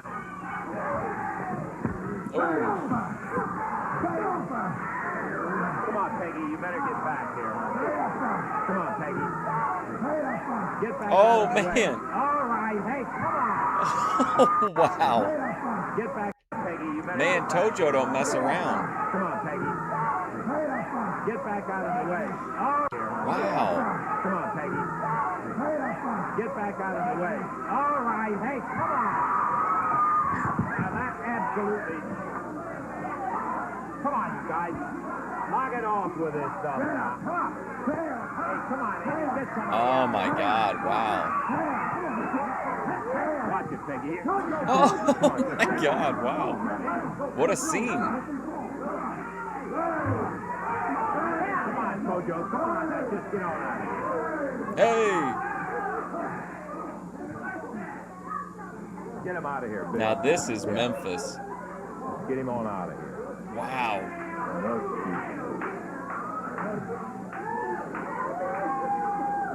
Okay.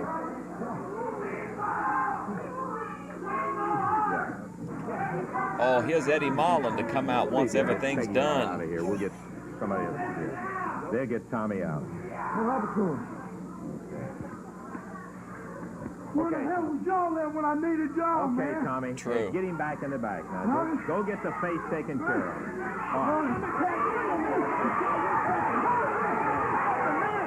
Come on. Come on here. I've worked my brains out for you, man. I've worked myself to death for you. You're the Southern heavyweight champion because of me. You made a fool out of yourself because you let your own fat mother do it, man. No, let me tell you something, man. Oh, yeah. Don't you ever, and I mean don't you ever, Hart, say nothing about my mama again, brother. And as far as I'm concerned... This is a good moral of the story for the stream today. Daddy, we're through, Jack. Let's go. Hey. Don't you dare do it, man. You made your choice. You want to be with Storm like that, Jack. Man, somebody say fired up. Tommy, go get it cleaned up.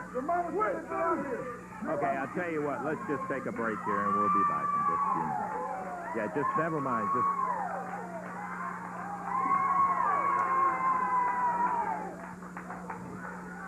take a break.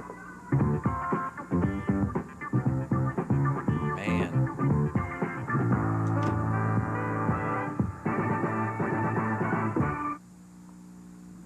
Tag team match to the expiration of time. Team of the most falls to their credit when the time expires will be the winners of this match. On the left of your screen, total weight of 524 and pounds. Dundee.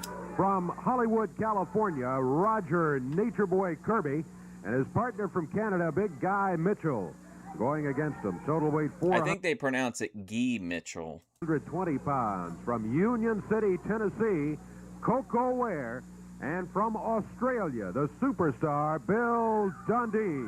Yeah, that whole segment was amazing, I thought.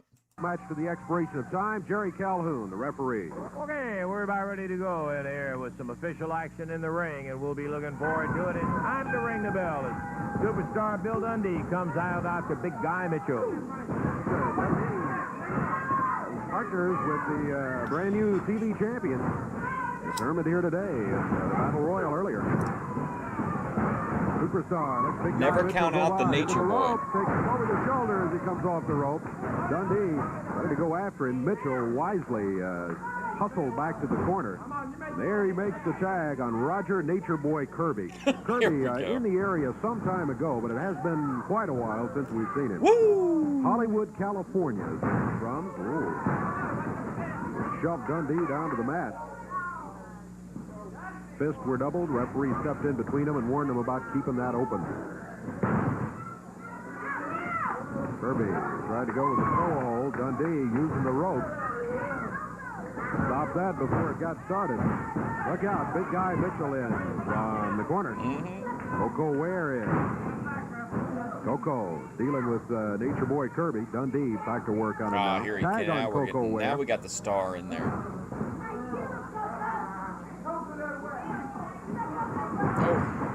Right there by Roger Kirby. Oh, Guy Mitchell with that big boot.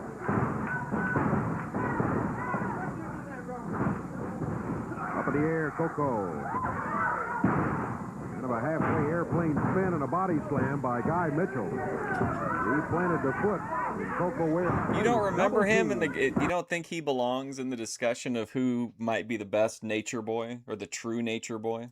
Mitchell and Roger Kirby on Coco Ware. Now Mitchell back out to the corner. Lower leg. Roger Kirby with a cover. Count of one. Bill Dundee is there to help out. You wanted to ask Dave about Ocarina of Time?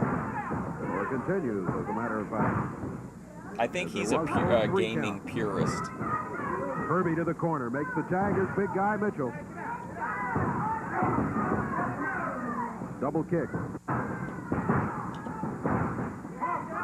2 minutes gone in the first fall of this expiration of time match.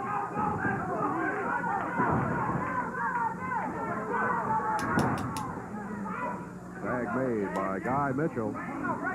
Nature Boy in. Oh, they double team Coco. Ooh. Fired him right into those turnbuckles. Mitchell back out on the apron. Roger Kirby with a cover. He gets a 1 count. Dundee able to break it up at the count of 1. Coco trying to get to the corner. Could not get there for the tag on Jack Dundee. Kirby, the comic book Mitchell guy.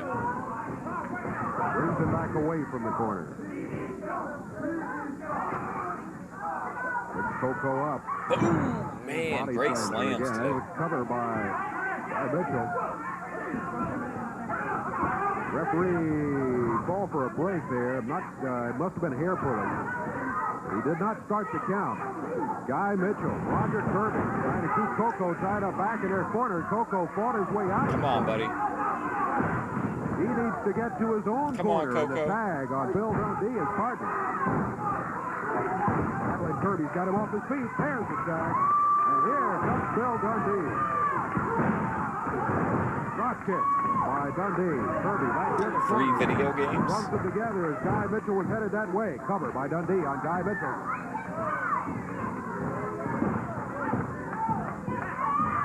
Cover on Roger Kirby. Count does not start. Yeah, I was gonna say, even though it's technically the main event or the closing thing, like it's not real. These are just enhancement guys. It's not like they're gonna a threat to win the match unless Coco gets messed with. Mitchell finally back outside. Oh, they got Dundee tied up. But I feel like Jimmy Valiant is probably more concerned with Tommy Rich at this point than Coco.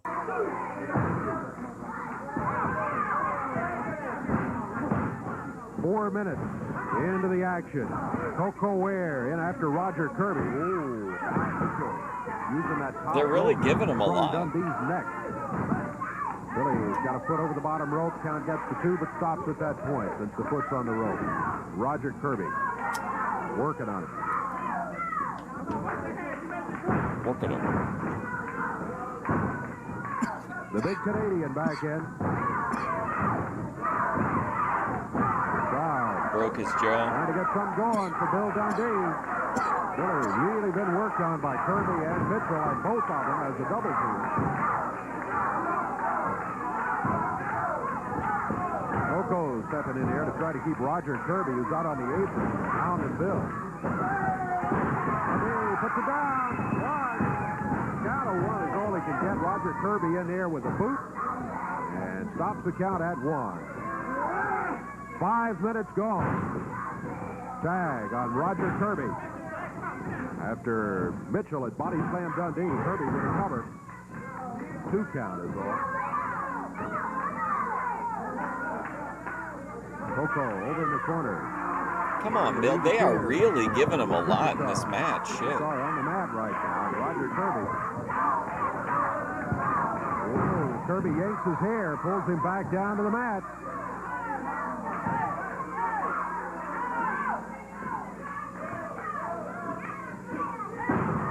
Kirby with the boot. Tag made. Mitchell back in.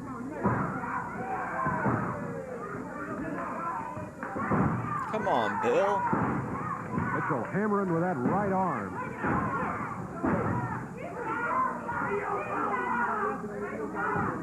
This is brutal. Bill Dundee on the mat. Guy Mitchell working the left arm. He's got somewhat of a bar on it. Dundee trying to get to Coco in the corner. As we pass the 6-minute mark. Jeez. 6 minutes gone. In the first ball of action.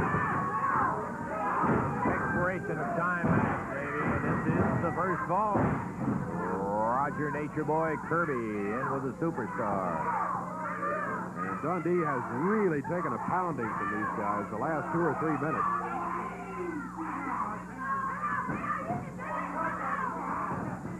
Kirby. That arm. Over the Macho Man tights or the merch or whatever.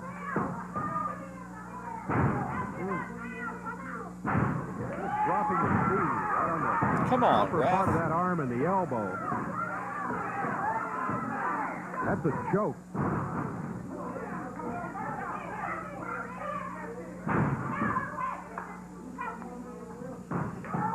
I guess, though, if they do the Coco hot tag, like, this has been an episode where it kind of feels like the bad guys have kind of gotten over pretty strong. So, like, having Coco get a nice dub would send everybody home happy. Bill Dundee back on his feet. Yeah, you may not like them, but you can't argue with the results Needs here. to get to the tag. Mitchell trying to grab him from behind. And Double Kirby moonsault. heading him What's off up, the mac and pass cheese? Before he could get over to Coco.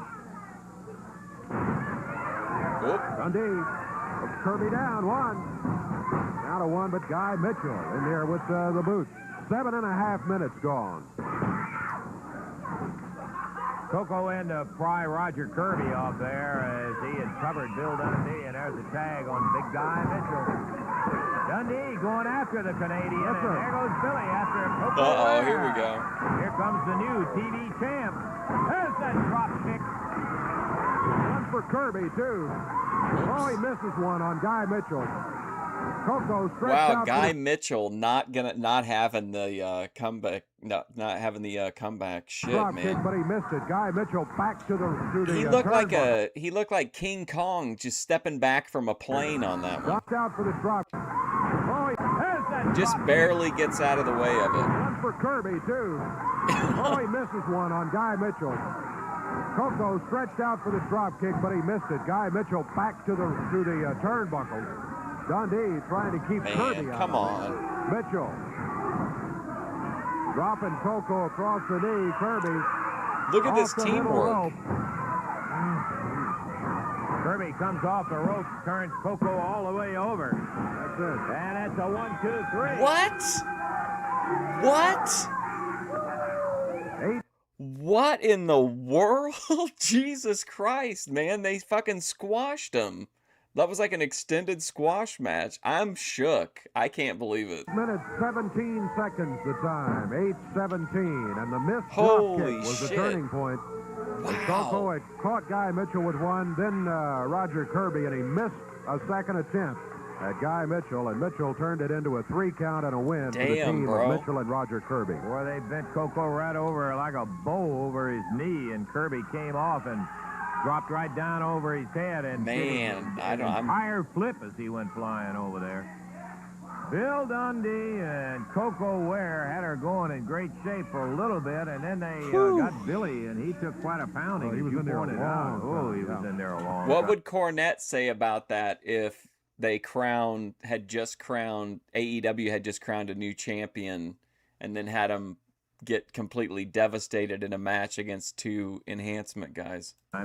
And ultimately on the tag with Coco came flying back. They control. It was a clinic in tag team wrestling, like whether you like them or not. They were in complete control of the match. They completely cut the ring in half. They were tagging in and out all the time. They were manipulating Coco into distracting the referee so that they could double team. I don't know what else you could have. They wrestled pretty much at the absolute perfect match that they could have. Said with the drop kick, did a beautiful job of that, but he went to the well once too often, and Mitchell backed up on him, and man, there is no feeling worse than when you're expecting to kick off, and that's what you're set for, have nothing but thin air out there. And Coco went down, then they got that 1, 2, 3 on him, and that is the way that one went. That's the first ball. We'll check and see whether we have any more time or not, and we'll be back in a moment. I feel like I don't even know how to move forward from here. Look at these people. They can't believe it.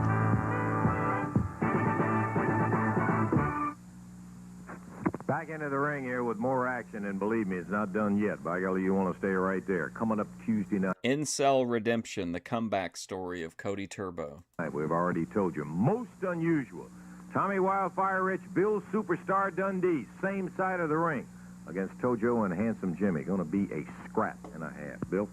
Lance, I've watched Handsome do an awful lot of things, but when it comes to pushing a woman, that's too strong for me. Handsome, that could be my mama, Jack, and I know how you are. Thank you. Okay, Billy. Wow. Pushing a woman, a scrap and a half. Listen, Bill, I need you to get this match over. You've got 3.8 seconds. Bill?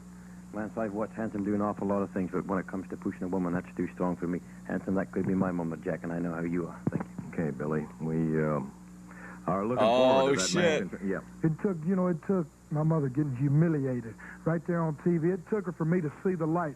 But Valiant, Tojo, I've seen the light, man. You know, it takes a lot of guts, man, to slap a woman and then push her down. Well, right there in Louisville, Kentucky, that was my mother, man. That they and anybody lost. can relate to that. You've got one mother, man, and that's all you've got. So I'm coming, and I'm coming for revenge. That's exactly right. I want to thank the Superstar for saying he'd wrestle with me.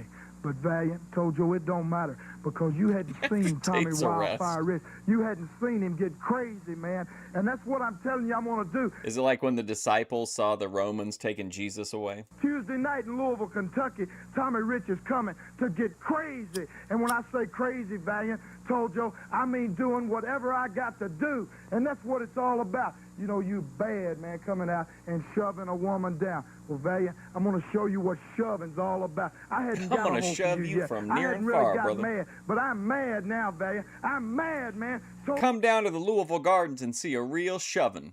Joe, y'all better be ready. Right there in Louisville, Kentucky, the people's going to see something they've never seen before in their life, because I'm coming, and I don't care what I have to do, Valiant, told Joe. You take it for what it's worth, any way you want, because this ain't no woman here, man. This ain't no woman you're pushing down or smacking, because I'm going to be fighting back. Tuesday night in Louisville, Kentucky, you better be ready, Valiant. You better be ready, told Joe, because I'm coming with everything I've got, and I've got a whole lot of settling to do with y'all right there in Louisville. We'll be seeing it Tuesday. Damn, Our son. time is virtually up, Dave, so that means that Dundee and Ware are not going to get an opportunity to come. What? What? I thought at least they would let them come back and Coco would get like a flash pin or something.